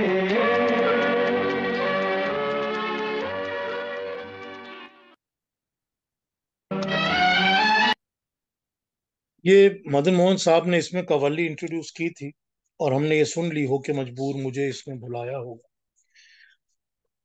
ये सच बात है कि गर्म हवा में भी एक कवाली थी, मैंने इंक्लूड नहीं की है, फिर उस पर बात कर लेंगे कभी। मैं अपने उस एक पीरियड की कवालियां ही मोस्टली कर रहा था, पर आपने ठीक कहा, गर्म हवा है कवाली, बिल्कुल, आई हैव नॉट इंक्लूडेड इट। हंसते जख्म पर आ जाता हूँ, जो मदन मोहन की ही थी। कैफी आजमी, ये हो के मजबूर मुझे भी कैफी आजमी की लिखी हुई है मदन मोहन के साथ। इसका एक बड़ा प्यारा सा शेर है, बंद कमरे में जब उसने जो खत मेरे जलाए होंगे, एक एक हर्फ जबी पर उभर आया होगा। ठीक, ये बंद कमरे में जो खत मेरे जलाए होंगे, एक एक हर्फ, every single word, every single word मेरे जबी पर, उसकी जबी पर उभर आया। क्योंकि जो इंसान खत तो जला देता है, मगर उसका जो मजमून होता है, जो उसमें लिखा हुआ है, जो उसका सब्जेक्ट मैटर है, वो सब याद रहता है। इंसान अपने हर कर्म को जला के भूल के खत्म कर सकता है, लेकिन जब उसके वो सामने आते हैं उसके कर्म, तो एक एक चीज उसके माथे के ऊपर, उसके फॉर्च्यून के ऊपर, उसकी किस्मत के ऊपर, उसकी जबीन के ऊपर लिखी हुई उभर आती है। एक एक हर्फ जबी पर उभर आया होगा। कितना प्यारा लिखा है कैफी ने, बड़े अच्छे थे कैफी, बहुत अच्छे पोएट थे। मैं मिला हूँ कैफी साहब को, मैं मिला हूँ और मुशायरा भी अटेंड किया, बातें भी की हैं उनसे। पर हाफ पैरालाइज्ड थे वो, तो इसलिए उतनी बातें नहीं कर सकते थे, मगर जितना भी उन्होंने किया, I have enjoyed it. I have met him, spoken to him also, और मैंने उनका मुशायरा भी अटेंड किया है। खैर, कैफी साहब की अगली इस पे आ जाते हैं। ये हंसते जख्म की एक कवाली है, इसको सुनिए, इसको सुनिए, और सुनकर इसमें सबसे ज्यादा मजा मोहम्मद रफी का लीजिए। रफी साहब की आवाज में जो रस था ना, और जो उन्होंने एक्सप्रेशन दिए हुए हैं गानों को, उस एक्सप्रेशन का मजा इस कवाली में। यस, ये माना मेरी जान मोहब्बत, इसमें आप सुनिए कि रफी साहब ने क्या कमाल। ठीक है, मदन मोहन साहब ने कंपोज किया और कंपोज करके उनको दे दिया, वो भी उसका जो दूसरा गाना है रफी साहब का गाया हुआ हंसते जख्म का, जो बरसात में गा रहे हैं नवीन निश्चल और प्रिया, बहुत फेमस है, बड़ा अच्छा गाना है, वो भी सब जानते हैं उसको और बहुत अप्रिशिएटेड है। रफी साहब का बहुत फेमस है वो भी गाना। लेकिन इसके अंदर ये माना मेरी जान को एक बार सुनिए, इस गाने को सुनिए, और सुनकर इसमें रफी साहब को एंजॉय करिए इस गाने में। आइए गाना पूरा सुनते हैं, और सुन के इसमें मोहम्मद रफी साहब को बिल्कुल एंजॉय करते हैं। इतना सुकून मिलेगा आपको उनकी आवाज का, इसमें इतना स्किल है कि आप एक, क्या कहूं उसको, हैरान रह जाएंगे, इतना अच्छा कोई गा सकता है। आइए इसको सुनते हैं, इस गाने को, ये माना मेरी जा मोहब्बत सजा है। आइए। हर कली पर निखार आ जाए, रूठ जाओ तो रूठ जाए खुदा, और जो हंस दो बाहर आ जाए। हो तुम्ही ने सहारा, तुम्ही ने सजाया, मेरे सोने दिल को तुम्ही ने बसाया। हाँ, मेरे सोने दिल को तुम्ही ने बसाया। तुम्हारे कदम से है घर में उजाला, अगर तुम नहीं तो ये तो घर किस लिए है, अगर तुम नहीं तो ये घर किस लिए है। वो एक बेकरारी जो अब तक इधर थी, वही बेकरारी उधर किस लिए है, वही बेकरारी उधर। थैंक यू सर, बिल्कुल सच बात है। इसमें रफी साहब का बहुत कमाल है, इस कव्वाली में बहुत कमाल। और कहाँ कहाँ पर कौन कौन से वर्ड को क्या इफेक्ट देना है ना, बड़े कमाल से गाते हैं। और वो ट्विस्ट जो आवाज में लेते हैं और आलाप जो लेते हैं, ब्रेक करते हैं, नाम क्या चीज है, दौलत क्या है, और वो जिस तरह से उसको एक्सप्रेस करके गाते हैं और फिर वापस आ जाते हैं कवाली में, excellent excellent. I nobody could have done this, nobody could have done this। मगर ये होता है, यही होता है जब अच्छे अच्छे सिंगर्स होते हैं, हम जब उनको याद करते हैं। कवालियों में तो रफी साहब को याद करते ही, मन्ना डे को भी याद करते हैं, रफी को भी याद करते हैं। तो ये ऐसा ही होता है।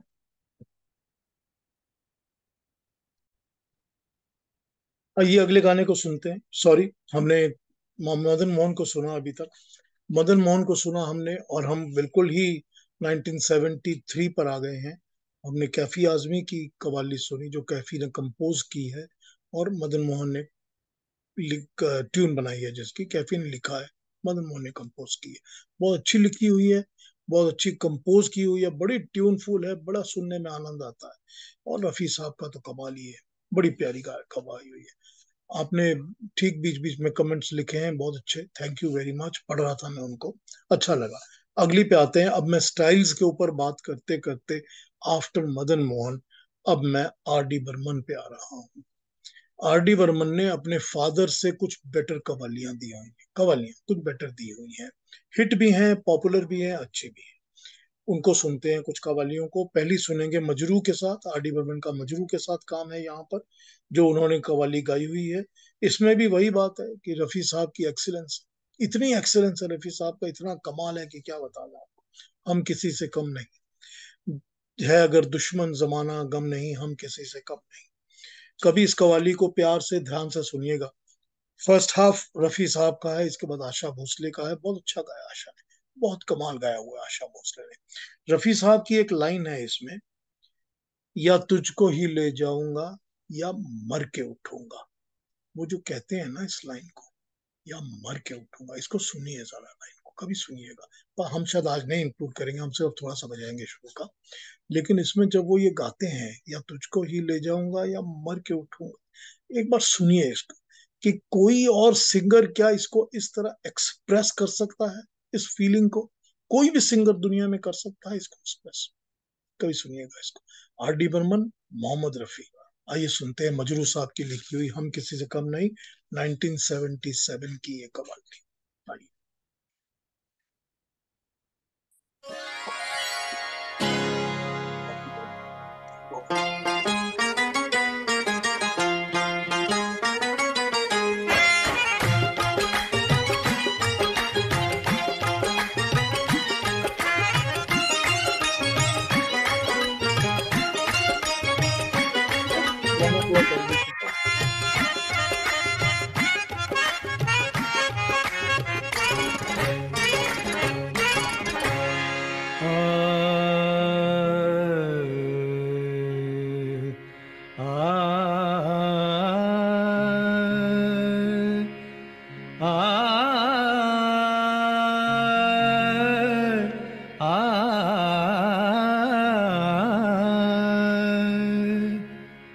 है अगर दुश्मन, है अगर दुश्मन, दुश्मन जमाना गम नहीं, गम नहीं। है अगर दुश्मन, दुश्मन जमाना गम नहीं, गम नहीं। कोई आए,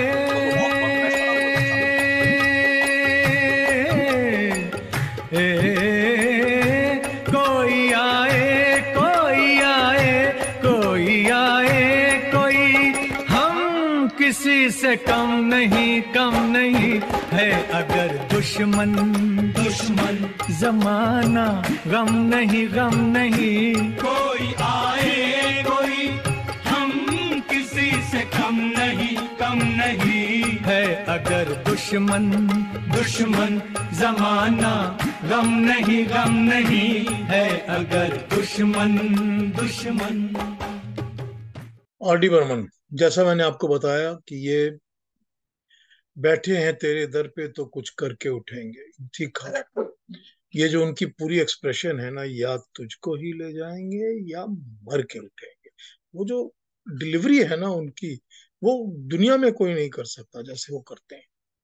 ये रफी साहब का कमाल था जो हमारे पास थे। रफी साहब, मैंने आपको सुनाया ना अभी मदन मोहन की, ये माना मेरी जान, और इसके पहले भी सुनाई है। और ना तो कारवां की तलाश है के सारे गाने के अंदर रफी ही हैं जो कि जैसे ही एंटर करते हैं कव्वाली को, कव्वाली चेंज हो जाती है। एक्सीलेंट है, एक्सीलेंट। खैर आइए अगले पे आते हैं। अगला गाना भी इसका ही है, आर डी बर्मन का ही है। अगला गाना वही है जिसके बारे में पांडे साहब ने थोड़ी देर बात की थी हमसे इन्होंने, ये साहिर का है।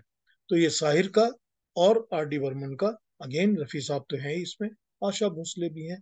द बर्निंग ट्रेन का गाना है ये कव्वाली, बड़ी प्यारी कव्वाली है। आइए इसको भी सुनते हैं, कुछ शायद ज्यादा टुकड़ा सुन लेंगे इसका। बर्निंग ट्रेन को सुनते हैं, बहुत अच्छी कव्वाली। आइए।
साथ हमारा पल दो पल के याराने हैं, इस मंजिल पर मिलने वाले, इस मंजिल पर मिलने वाले, इस मंजिल पर मिलने वाले, उस मंजिल पर खो जाने हैं, पल दो पल का साथ हमारा। इसके थोड़े आगे करके दूसरे टुकड़े को सुनते हैं, बड़े प्यारे वर्ड्स हैं उसके, साहिर साहब के लिखे हुए, मॉडर्नाइज्ड हैं, मॉडर्न लैंग्वेज में है। 77 और 80 में जो अच्छा लगता था, बर्निंग ट्रेन 1980 की फिल्म है बी आर चोपड़ा की, 80 में जो चलना था वही है, मगर सुनते हैं उनको वर्ड्स को, कव्वाली में बहुत अच्छे वर्ड्स हैं। आइए सुनते हैं सेकंड पार्ट को भी।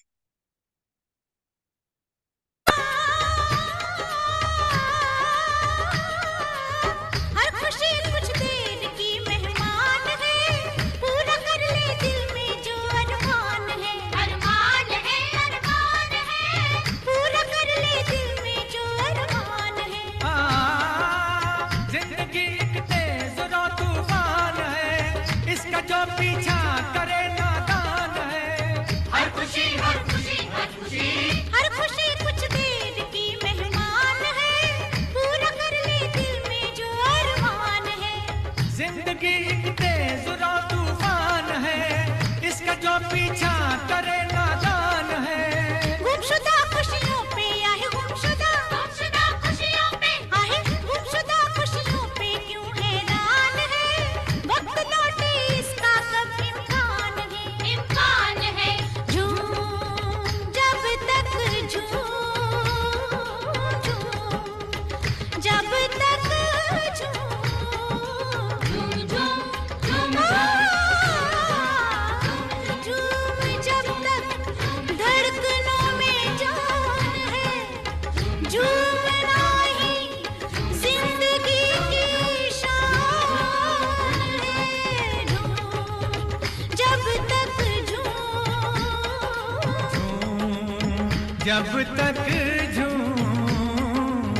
झूम जब तक धड़कनों में जान है, झूमना ही जिंदगी की शान है। अव्वल आखिर हर कोई अनजान है, जिंदगी बस राह की पहचान है। झूम जब तक झूम, जब तक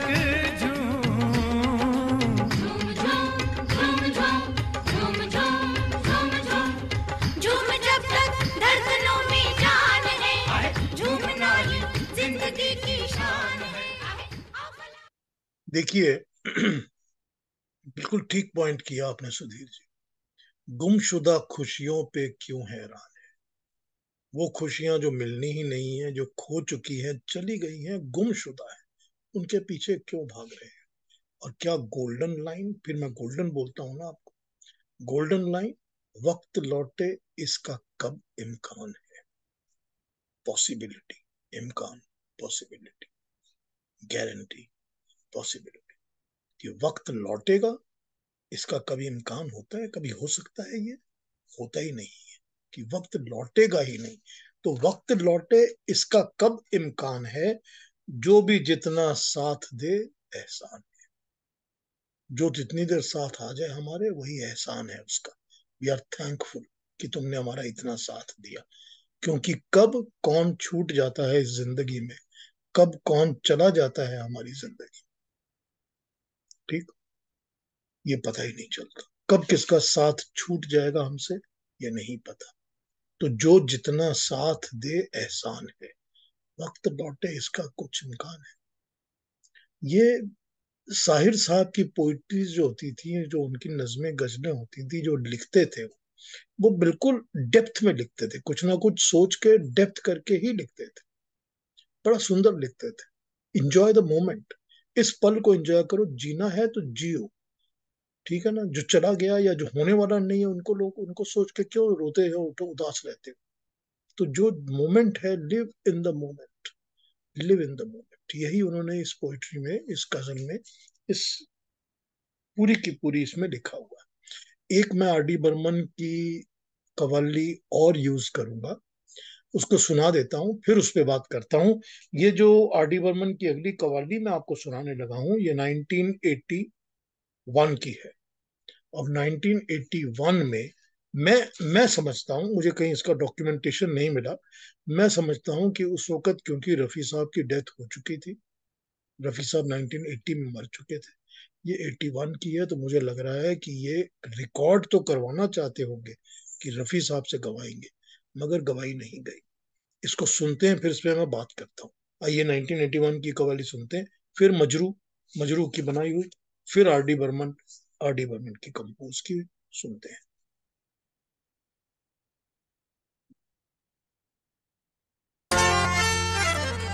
हाँ, क्या इश्क ने समझा है, क्या हुस्न ने जाना है, हम खाक नशीनों की ठोकर में ज़माना है। परी हो आसमानी तुम, मगर तुमको तो पाना है।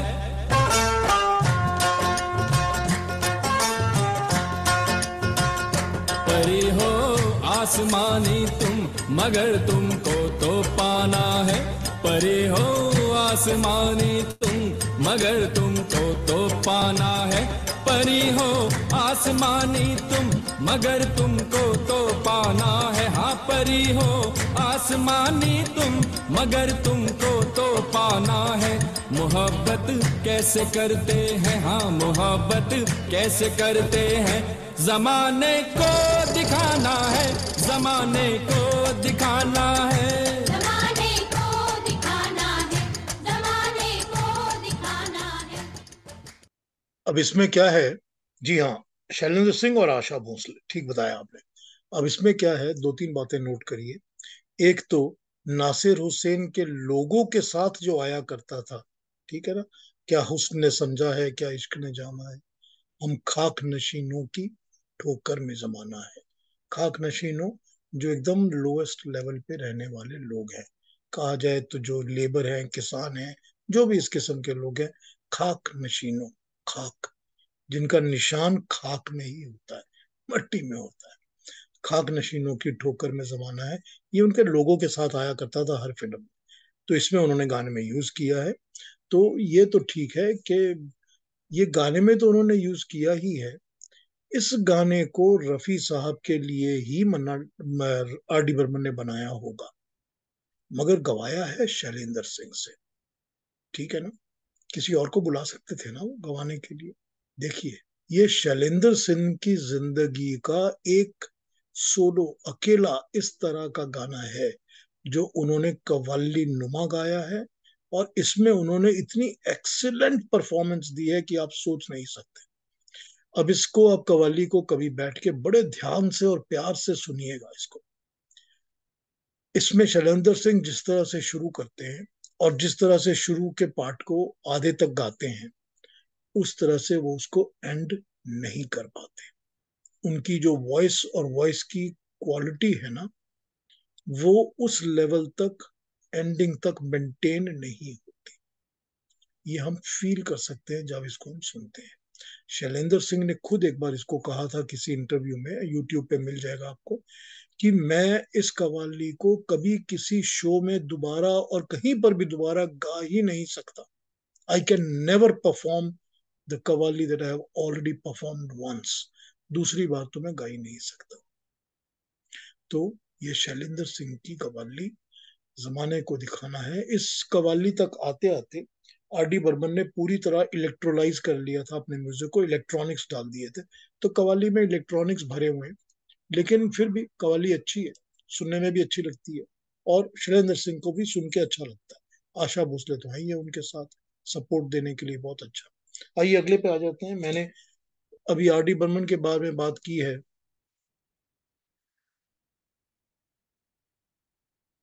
ठीक बोल रहे हैं आप, फॉल शॉर्ट तो वो करता है, लेकिन अभी शुरू में आप फील नहीं करते हैं, वो आप बाद में फील ज्यादा करते हैं। जब वो एंडिंग की तरफ आ जाते हैं तो शैलेंद्र सिंह की वॉइस क्वालिटी लूज हो जाती है अपनी ही तरीके से। जो उनका अपना स्टैंडर्ड उन्होंने बनाया है बिगिनिंग में, वो स्टैंडर्ड तक टिकते नहीं है। खैर, ये तो शैलेंद्र सिंह से गवाया, ये बहुत बड़ी बात है, it's a big thing.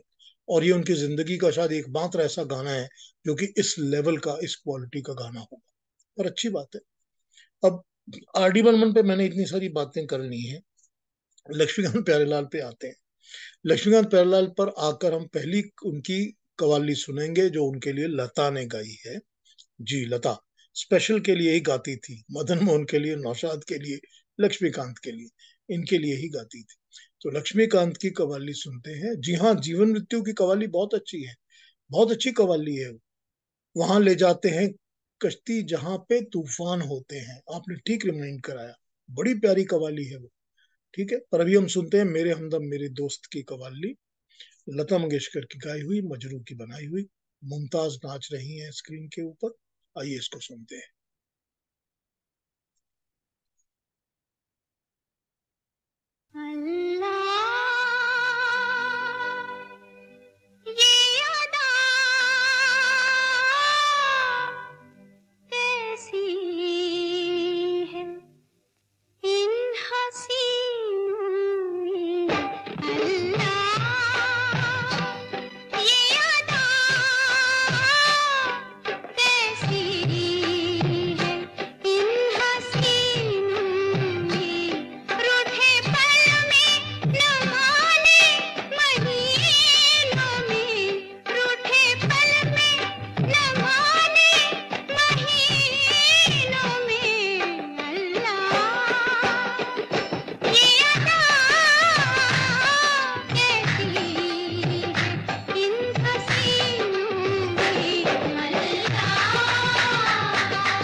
Lata Mangeshkar गा रही हैं कव्वाली, बड़ी प्यारी कव्वाली है, अच्छी लगती है बड़ी सुनने में। कभी इस कव्वाली को आप कभी इस कव्वाली को, मुझे माफ करिए कि मैं ऐसा कमेंट कर रहा हूँ, मेरी कोई उद्दंडता नहीं है, मेरी रूडनेस भी नहीं है। कभी इस कव्वाली को आप निगाहें मिलाने को जी चाहता है के साथ सुन लीजिए, कभी उसको सुन लीजिए। मास्टर है, रोशन के साथ कोई कंपैरिजन नहीं है, कोई कंपैरिजन नहीं है रोशन के साथ। कभी उसको सुन लीजिए, निगाहें मिलाने को जी चाहता है, और फिर उसके साथ अल्लाह ये अदा दोनों सुन लीजिए। लगेगा आपको कि आशा भोसले की डिलीवरी इतनी सुपीरियर है, इतनी सुपीरियर है कि कमाल है।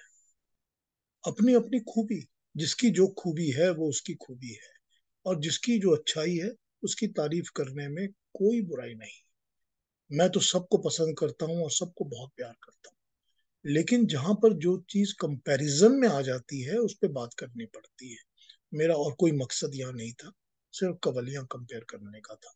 लता और लक्ष्मीकांत प्यारेलाल जो इन्होंने कवाली गवाई है, ठीक है, जीवन मृत्यु की कवाली आशा की है, मगर बड़ी प्यारी है, वो भी बहुत प्यारी कवाली है वो। लेकिन मैं आपसे बात करना चाहता हूं कि इसी तरह से लक्ष्मीकांत प्यारेलाल ने किशोर कुमार से भी कवाली नुमा गाने गवा लिए हैं, ठीक है ना। जो कभी कभी कवाली नहीं गाते थे, किसी के लिए नहीं गाते थे, ना उन्होंने एस डी बर्मन के लिए गाई कवाली, ना आर डी बर्मन के लिए गाई, लेकिन लक्ष्मीकांत ने किशोर कुमार से कवाली नुमा, कवालियां प्योर नहीं, कवाली नुमा गाने गवा लिए। पहला सुनते हैं जो उन्होंने दुश्मन में गवाया था, वादा तेरा वादा, राजेश खन्ना के लिए, अगेन आनंद बख्शी का म्यूजिक है, वो सुनते हैं 1970, सॉरी, आनंद बख्शी के वर्ड्स एंड लिरिक्स। 1971 का सुनते हैं वादा तेरा वादा, और उसको सुनते हैं कैसा लगता है। आइए, कवाली नुमा है किशोर का, चलिए।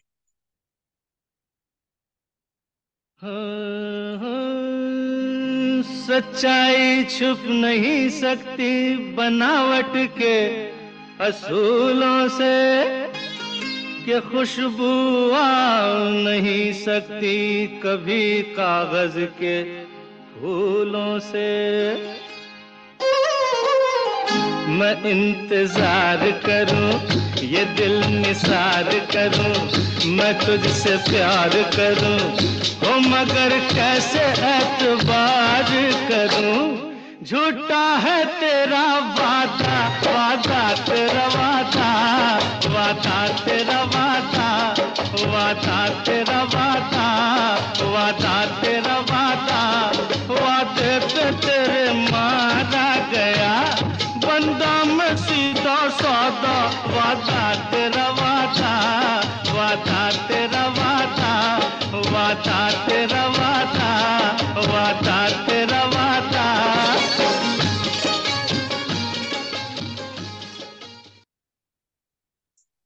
जी, अब आपने बिल्कुल ठीक कहा, वो मेरा फेवरेट है एक्चुअली। इससे भी ज्यादा फेवरेट वो है जो किशोर कुमार ने अनोखी अदा में गाया है। मजरू के बोल हैं और वो भी कवाली नुमा है, लेकिन तब तक ये 1973 का है, सो 2 साल बाद का है। तब तक किशोर कुमार कंफर्टेबल हो गए थे इसमें। तो जो अगला गाना है वो मैंने किशोर का ही लिया है, आखिरी दाव फिल्म से, जो कि बिल्कुल we think alive, music lovers सारे अलाइव थिंक अलाइक की थिंक करते हैं, इसमें कोई डाउट नहीं है। हम लोग के सबके दिमाग में वेवलेंथ एक ही चलती रहती है, बिल्कुल एक चलती रहती है एकदम। सब म्यूजिक लवर्स ऐसे ही होते हैं। तो अगला सुनते हैं किशोर कुमार का, अनोखी अदा फिल्म का मजरू का गाया हुआ। ये स्क्रीन के ऊपर जितेंद्र परफॉर्म कर रहे हैं, बड़ा प्यारा परफॉर्मेंस है, बड़ी अच्छी गाना है ये, सुनिए इसको।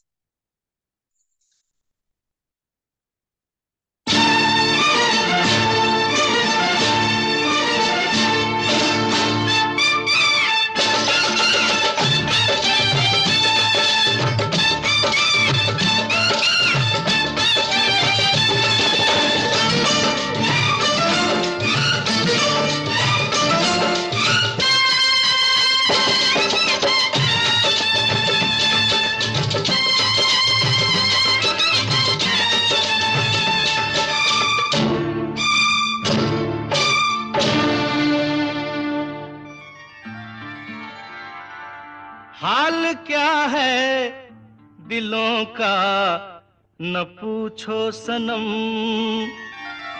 हाल क्या है दिलों का न पूछो सनम। आपका मुस्कुराना गजब ढा गया, हाल क्या है दिलों का न पूछो सनम। आपका मुस्कुराना गजब ढा गया, एक तो महफिल तुम्हारी हंसी कम न थी, एक तो महफिल तुम्हारी हंसी कम न थी। उस पे मेरा तराना गजब ढा गया, एक तो महफिल तुम्हारी हंसी कम न थी। उस पे मेरा तराना गजब ढा गया। बिल्कुल ठीक कह रहे हैं, कमेंट्स परफेक्ट आ रहे हैं, एकदम परफेक्ट कमेंट्स आ रहे हैं। यही इफेक्ट है इस गाने का, और हमको याद भी रहता है कि वो गजब नहीं कहता, गजब कहता है। ठीक है ना। नजर उठ रही है, एक हर नजर उठ रही है तुम्हारी तरफ, और हमारी नजर है तुम्हारी, इसी तरह का गाया हुआ गाना है। क्योंकि थोड़ा सा उस तरह का गाना है ना, आंख उठाना तुम्हारा तो फिर ठीक था, आंख उठाकर झुकाना गजब ढा गया। बिल्कुल ठीक बात, यही गाते हैं वो इसमें, वो यही स्टाइल है उनके गाने का। आइए अब मैं अपने लक्ष्मीकांत प्यारेलाल वाले पोर्शन पे, लास्ट गाने पे आता हूँ, फिर आपसे कुछ बातें करूंगा, और जिसका जो दिल करे मुझसे बात कर सकता है। इसके बाद और कवालियां नहीं बजाऊंगा। आज ये हमारी आखिरी कवाली है, लक्ष्मीकांत प्यारेलाल की है, आनंद बख्शी की है, मोहम्मद रफी की है, अमर अकबर एंटनी 1977 की, पर्दा है पर्दा। आइए इसको भी सुनते हैं, दो लाइन को, फिर बातें करते हैं।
शबाब पे मैं जरा सी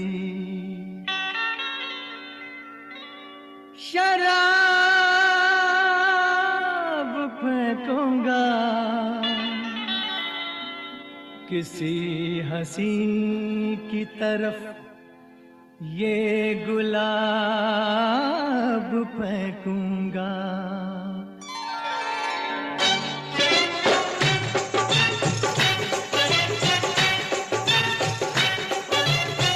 पर्दा है पर्दा है पर्दा है पर्दा है पर्दा है पर्दा है पर्दा है पर्दा है पर्दा है पर्दा पर्दा है पर्दा, पर्दे के पीछे पर्दा नशी है, पर्दा नशी को बेपर्दा ना कर दूंगा, पर्दा पर्दा नशी को बेपर्दा ना कर दूं तो अकबर मेरा नाम नहीं है। पर्दा है पर्दा पर्दा है पर्दा है पर्दे के। रफी साहब, मोहम्मद रफी साहब। ऋषि कपूर ने बहुत अच्छी परफॉर्मेंस की है कवालियों में। हम किससे कम नहीं, जमाने को दिखाना है पर्दा, बहुत अच्छी परफॉर्मेंस की है ऋषि कपूर ने। बड़ा अच्छा लगता है उनको देख के कवालियां गाते हुए, बड़ा बड़ा अच्छा काम किया। खैर, ये कवालियों का हमारा सेशन था, ऑलरेडी 2 घंटे हो गए मुझको सेशन चलाते चलाते। मैं आपसे ये प्रॉमिस करता हूं कि मैं साहिर और रोशन, इनकी 8 कवालियों के ऊपर जरूर एक सेशन करूंगा, जरूर बात करूंगा, और शायद पूरी पूरी कवालियां आपको सुनाऊंगा, 8। बहुत खूबसूरत कवालियां हैं, बहुत प्यारी, उनके हर्फ, उनके मतलब, उनके वर्ड्स सुन के बहुत अच्छा लगता है, तो उसको भी सुनेंगे। लेकिन अभी सितंबर में अगला सेशन जो मेरा होगा, वो सितंबर में होगा। आइए उसकी डेट बता देता हूं आपको अभी। 1 सितंबर के बाद 15 सितंबर और 29 सितंबर, 15 और 29, ये दोनों दिन सेशन होगा। वो मेरे 10 बजे होगा, आपके 7:30 बजे इंडिया में, 7:30, और मेरा 10। तो इन दोनों सेशंस को, जो सितंबर सेशंस हैं, मैं दोनों सेशंस देवानंद के ऊपर करूंगा, क्योंकि देवानंद के 100 साल पूरे हो रहे हैं, और मैं तो बे इंतहा मोहब्बत करता था देवानंद साहब से। तो मैं देवानंद पे सेशन करूंगा, वही म्यूजिक पे करूंगा, गानों पे करूंगा, and I will do the 2 sessions on Dev Anand, 2 split out sessions. अक्टूबर के सेशंस जो हैं, वो मैं कोशिश करूंगा कि मैं एस डी बर्मन के ऊपर करूं। क्योंकि 1 अक्टूबर एस डी बर्मन का जन्मदिन होता है, 31 अक्टूबर एस डी बर्मन का डेथ डे होता है, और 13 अक्टूबर किशोर कुमार का डेथ डे होता है। तो मैं एस डी बर्मन किशोर इन्हीं पे करूंगा। फिर नवंबर में आ जाऊंगा, तो नवंबर में फिर ये कवालियों का सेशन मैं करूंगा फिर से। तो ये मेरा प्रोग्राम है। हर 15 दिन के बाद जो फ्राइडे पड़े, सुबह 10 बजे मेरे हिसाब से, 7:30 बजे आपके हिसाब से प्लग इन कर जाइए। मैं सेशन तो जरूर करूंगा। और रिकॉर्डिंग सुननी हो तो मेरे यूट्यूब के ऊपर, पीयूष शर्मा के नाम पर यूट्यूब के ऊपर ज्वाइन कर जाइए। रिकॉर्डिंग्स और पुराने सेशंस जितने हैं मैं तो लोड कर ही देता हूँ। होपफुली कॉपीराइट की प्रॉब्लम नहीं आएगी, मैं लोड कर दूंगा। आपने कुछ कहना हो, बोलना हो, किसी ने भी कोई कमेंट करना हो, क्वेश्चंस करने हो, अच्छा नहीं लग रहा हो तो भी बोलना हो, तो अपने माइक्स को ऑन कर लीजिए, प्लीज बातें कर लीजिए, जो कहना हो कर लीजिए। मेरे से कोई गलती हो गई हो तो मुझे माफ कर दीजिएगा प्लीज। जी, अपने आप को अनम्यूट कर लीजिए, अनम्यूट करके बात कर लीजिए। Piyush ji, this is Sudhir from Delhi. Sudhir ji नमस्ते, बताइए। जी नमस्ते। बहुत इंटरेस्टिंग रहा। मैं थोड़ा लेट ज्वाइन किया, लेकिन बहुत ही मजेदार प्रोग्राम रहा आज। तो मैं बीच बीच में कुछ नोट्स बना रहा था, सब चीजें मैं कमेंट्स में नहीं डाल पाया। तो मैं आपसे कुछ 2-3 चीजों के ऊपर मैं कुछ शेयर करना चाहता हूँ। करिए ना एक तो प्लीज। आपने बात करी थी कव्वाली की रात फिल्म का, तो मैंने चेक किया, दुर्गेश जी ने और कोई फिल्म नहीं बनाई थी, यही एक फिल्म है उनकी। और उसमें पीएल संतोषी जी को साथ में लिया उन्होंने। जी और जयदेव की 4 कवालियां और मिलती हैं। ठीक है। एक लैला मजनू में है 76 की, हाँ ठीक है। ये दीवाने की जिद है। हाँ, फिर वो तो 1950। दीवाने की जिद्द तो मदन मोहन ने बनाई थी, उसके बाद का उन्होंने बनाया है। हाँ, पर इसका क्रेडिट जयदेव जयदेव का को मिला है, ठीक है। मिला है। हाँ जी। 1955 की जो जोरू का भाई उनकी फिल्म है हाँ, पहली, उसमें एक है कवाली सारी नुमा। खुदाई हाँ, सारी खुदाई एक तरफ, जोरू का जोरू भाई का एक भाई तरफ। एक तरफ। हाँ, वो कॉमेडी हाँ गाना जी, है पर है कवाली नुमा, ठीक है। कवाली नुमा है। हाँ जी, हाँ हाँ जी। बिल्कुल बिल्कुल बिल्कुल। फिर एक इनकी अनरिलीज पिक्चर है शादी कर लो 1970s में, ना तुम हटो ना हम हटें, ये भी एक कवाली रिकॉर्डेड है उस समय। ठीक है। और आशा भोसले के साथ एक नॉन फिल्म कवाली है, ऐसी लगन लगी। अच्छा ठीक है, ठीक है। Thank you. Hmm. Thank you, बहुत अच्छा लगा एक इन्फॉर्मेशन जान के। वेरी मच थैंक अच्छा, यू। एक चीज मैं थोड़ी सी बात करना चाहता हूँ, may be this is controversial. काला समंदर की जो कवाली है, मेरी तस्वीर लेके क्या करोगे, इसके बारे में अंडर करंट्स में बहुत कंट्रोवर्सी है कि ये आनंद बख्शी जी की अपनी लिखी हुई नहीं है। ये चीज इन्होंने शायद उस टाइम पे बहुत वेल सेटल्ड नहीं थे इंडस्ट्री में, तो इन्होंने ये किसी और से खरीदी है ये कवाली, ठीक और है। उसका रेफरेंस दिया गया भी है। लेकिन ऑफ कोर्स कंफर्मेशन कोई नहीं है, पर ये सब इंफॉर्मेशन घूम रही है कि ये उनकी अपनी ओरिजिनल लिखी हुई नहीं है। ठीक। अभी क्या है सुधीर जी कि आजकल क्या होता है कि जिसका जो दिल करता है ना वो गप्पे लोड कर देता है। तो मैं इन सब चीजों से जरा दूर रहता हूँ। ना मैं गॉसिप सुनता हूँ, ना मुझको अच्छी लगती हैं, ना मैं बातें सुन। सबकी अपनी अपनी थ्योरीज, अपनी अपनी कहानियां बनती जा रही हैं। उनसे दूर रहना ज्यादा अच्छा रहता है। खैर, हो हाँ, सकता है उन्होंने खरीदी हो किसी और से। हाँ, ठीक बात है आपकी भी, ये भी मैंने कहा है, पर ये इन्फॉर्मेशन मेरे को बहुत बहुत बहुत साल पहले किसी ने मेरे साथ शेयर करी थी। ठीक है। हाँ, और आजकल मुझे के। मुझे सुधीर जी एक इंसान मिले थे शिकागो में, यूएसए में, जिन्होंने मुझे दिखाया उनकी नोटबुक में लिखा हुआ साथी न कोई मंजिल, बॉम्बे का बाबू का, कि ये मेरी ये शायरी है। मैं लेकर गया था दिखाने के लिए सबको कि मैं लिखता हूँ, मुझे चांस दीजिए। तो मजरू साहब ने बहुत अप्रिशिएट की थी, अप्रिशिएट करके कहा था ठीक है आपको चांस देंगे। फिर उन्होंने इसको ले लिया और फिल्म में बना लिया। तो अब ये, अच्छा। अब इसकी कोई वेरिफिकेशन तो है नहीं कि आपने वो नोटबुक में, मेरे पास भी नोटबुक है जिसमें लिखे हुए गाने मैंने थोड़ी लिखे हैं वो मेरे हाथ के लिखे हुए तो हैं वो, मेरे अच्छा लगता है तो मैंने अपने वो नोटबुक बना ली है। अब इसकी कोई वेरिफिकेशन तो हो नहीं सकती। So you can't say all these things. Okay, हाँ ठीक बताइए। है। हम्म। एक आपने बहुत बढ़िया बात सुनाई बीच में, मैं खुद ही तमाशा हूं, मैं खुद ही तमाशाई। तो बहुत सेंसिटिव और बहुत डीप प्रोफाउंड इसके अंदर मीनिंग है। बहुत प्रोफाउंड। और इसकी मेरी एक बहुत पुरानी डिस्कशन कहीं जाके मिल जाती है इससे, कि ये actually is referring to the lord himself. क्योंकि एक टाइम पे जिस समय ये कहा जाता है कि जैसे हमारी स्क्रिप्चर्स में दिया है कि क्रिएशन नहीं थी, कुछ भी नहीं था, and then he was alone. और उस समय अपने को ही देख के वो इतने ज्यादा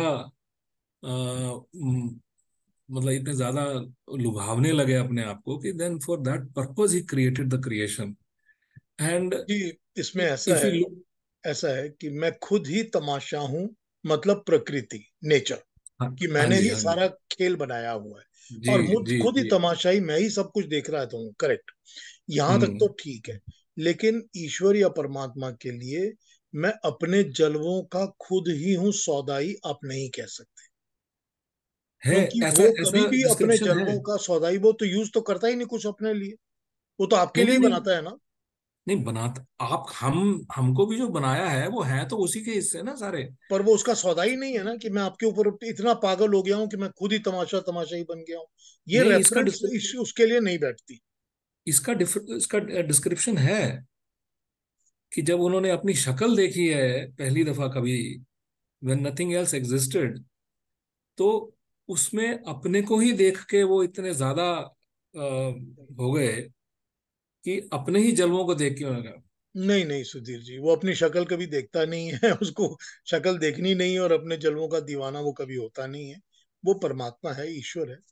खैर छोड़िए, there can be various views about it, but I नहीं कैन, नहीं, you are sir right. Sir मैं व्यूज की बात नहीं कर रहा हूँ। This is a description in our scriptures. नहीं जहाँ वो, पे जहाँ पे क्रिएशन का पार्ट है श्रीमद् भागवत में, वहां पे ये डिस्क्रिप्शन है कि नहीं, उन्होंने खुद को देखा और उसके बाद क्रिएशन हुई, because he wanted to see all for himself. ठीक है। It is there in the Bhagavata. Okay, okay, okay. मैं वैदिक स्क्रिप्टर्स पे ज्यादा जाता हूँ, वेदों पर, तो मैं वहां पर डिफाई कर जाता हूँ। But I understand what you are saying and acceptable, totally acceptable. हाँ जी, और बताइए, और कोई बात? हाँ, अभी तो इतना ही बताना था। बट यार, thank you. They are golden words, they are golden words. मैं खुद ही तमाशा हूं, मैं खुद ही तमाशाई। अपनी अपनी जिंदगी देख लीजिए ना, अपनी जिंदगी में पता चल जाता है कि जो मैंने अपने लिए ही तमाशे बनाए हुए हैं, सारी जिंदगी उन्हीं का मैं तमाशाई बना हुआ हूँ। यही दिखता है जी। ना। अपनी जिंदगियां देख लीजिए, सबको यही पता चल जाएगा। हाँ जी, और कोई कमेंट्स, किसी को कुछ कहना है? एनीबॉडी वांट्स टू टॉक और से समथिंग? सर बढ़िया रहा सेशन, बहुत ही अच्छा रहा। थैंक यू चारू मित्रा जी। अच्छा लगा आपको, अच्छी बात है। यस, यू आर राइट, हम लोग जी लाइक माइंडेड थिंकिंग करते हैं, बिकॉज हम सब एक ही तरह के गानों से प्यार करते हैं, इसलिए अच्छा लगता जी। है। Thank you. सर हेलो बहुत सर, बढ़िया प्रोग्राम नमस्कार। था आपका। Thank you Ramakant ji. Thank you. बहुत बढ़िया सर प्रोग्राम। नमस्कार। मैं हेलो सर। हाँ जी, अजाज जी शर्मा कहिए। सर नमस्कार। मैं नमस्कार। मोहम्मद एजाज खान जबलपुर से हूँ सर। हाँ जी, कहिए। और के एल पांडे सर का शिष्य हूँ, स्टूडेंट हूँ। मैं अभी कव्वालियों पर रिसर्च कर रहा हूँ। काफी मदद मिली मुझे पांडे सर से। फिर आज के सेशन का उन्होंने ही मुझे लिंक दिया, जोड़ा आपसे।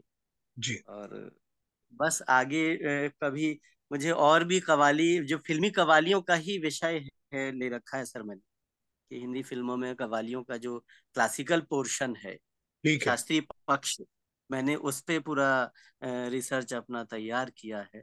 ठीक है। और ऑलमोस्ट तैयार है वो, बस सबमिशन बाकी है। वेरी गुड, वेरी कुछ गुड। कुछ उसमें कमियां कुछ रह गई हैं। तो आज के सेशन से आपकी मदद से कुछ बहुत कुछ आज मुझे हेल्प हो गई है इस विषय पर। और आगे कुछ जरूरत होगी तो मैं आपको जरूर कांटेक्ट करूंगा सर। बहुत बहुत आपको और बधाई हो, मुबारक हो, आपको करना चाहिए। हमारी गुड विशेस आपके साथ हैं, आप जरूर जी सर। सक्सेसफुल होंगे। और मैंने पिछली जो अपनी कवालियों का प्रोग्राम किया था लास्ट टाइम, वो मैंने उसकी सर रिकॉर्डिंग भेजी थी पांडे जी को, आप उनसे ले लीजिएगा। इसकी रिकॉर्डिंग भी मैं मैं भेजूंगा, आप सुन लीजिएगा। और अगला सेशन जो मैं करूंगा, शायद नवंबर में करूंगा, वो मैं सर सर साहिर और रोशन की जो 8 कवालियां हैं उन पे करूँ। सर तो सर बिल्कुल जब जरूर। जरूर ज्वाइन सर एक करिएगा। मैं पांडे जी लास्ट, को तो मैसेज अपने सारे इंफॉर्मेशन भेजता रहता हूँ। जरूर जरूर सर। सर मैं एक बात और एक लास्ट है क्वेश्चन है मेरा। ये जी। एक अध्याय है मेरा इस पीएचडी रिसर्च में कि कव्वाली की अभी फ्यूचर में आवश्यकता और संभावनाएं किस तरह की होंगी। फिल्मों में कव्वाली का क्या भविष्य रहेगा आगे, जो अभी जो चल रहा है दौर, उस पे अभी अगर कुछ मुझे जानकारी मिल जाए। देखिए, मेरा अपना ख्याल ये है कि जो आजकल म्यूजिक बन रहा है या पिछले 4 5 6 साल से बन रहा है या आगे बनने वाला है, इसमें सारा सर। कुछ खिचड़ी है। इसमें यस सब सर, यस। खिचड़ी है। तो इसमें क्या है जी कि वो कव्वाली भी, सूफी भी, उसके बीच में ये भी, उसके बीच में वो भी, हर तरह की स्टाइल्स को एक तरह से मिक्स करके, खिचड़ी करके गानों में यूज कर रहे हैं। यस ये सर, यस सर, आजकल यस कर सर। रहे हैं, इसलिए आप कह सकते हैं कि ये वाला गाना इस तरह था, ये कव्वाली की तरह हम्म, था, ये इस तरह, ये सारे गानों में जी सब खिचड़ी बना रहे हैं। जी अब जी जी जी। मेरा ख्याल ये है कि जब और जैसे फिल्मों का मूड बदलेगा, जो कि हमेशा बदलता रहता है, एक तरह सर। की फिल्में तो हमेशा बनती नहीं है, 2 4 5 10 साल बाद बदल जाता है। तो जी अब जब जी जी। फिल्मों का मूड दोबारा बदलेगा, फिर दोबारा सीरियसनेस गानों के ऊपर आएगी कि हमको जी एक जी। गाना एक तरह के मूड का बनाना है, उस एक गाने में सारी खिचड़ी नहीं करनी, तब सर। कवालियां वापस आएंगी। Yes sir, yes so sir. It might be 5 years, it might be 20 years, पता नहीं, पर ऐसा ही यस, होता है, वक्त पहले के साथ ऐसा ही होता शायरी। यस सर, पहले शायरी हुआ करती थी, है। शायर बिल्कुल थे, होती थी, लिखने बिल्कुल वाले होती थे। थी, अब ना नहीं। उस तरह से आज अब नहीं, लिखे भी नहीं जा रहे हैं, ना म्यूजिक डायरेक्टर उस तरह से लिखवा रहे हैं। कोई नहीं। सिर्फ तुकबंदी चल रही है, कहना चाहिए। बिल्कुल बिल्कुल। अभी तो उसी पे यस। बात हो रही थी ना, कि जो लाइन है कि मैं अपने जलवों का खुद आप हूं सौदाई, मैं खुद ही तमाशा यस हूँ, सर। खुद ही तमाशाई। जी हाँ, कौन जी। लिखता है आजकल, कौन लिखता है आजकल, नहीं नहीं, कौन उतनी लिख सकता गहराई नहीं, नहीं रह गई है, नहीं रह गई है? कहाँ सर। है, कहाँ जी लिखने जी। वाले हैं हमारे, कोई लिखने वाले बिल्कुल नहीं नहीं, बचे हमारे। ना नहीं, वक्त जी सर। लौटे इसका कब इम्कान है, ठीक है ना। जी जी जी जी गुमशुदा खुशियों पे क्यों हैरान है, जी जी जो जी भी जितना साथ दे एहसान है। कहाँ है कवि, कहाँ पोएट्स हैं? जी जी जी जी जी कहाँ जी जी जी। पोएट्स हैं हमारे, कहाँ वो हैं जो बिल्कुल। हकीकत मुंतजर नजर हम लिबास मजाज में लिख सकते हैं? Yes sir, yes sir. हाँ, है ही नहीं।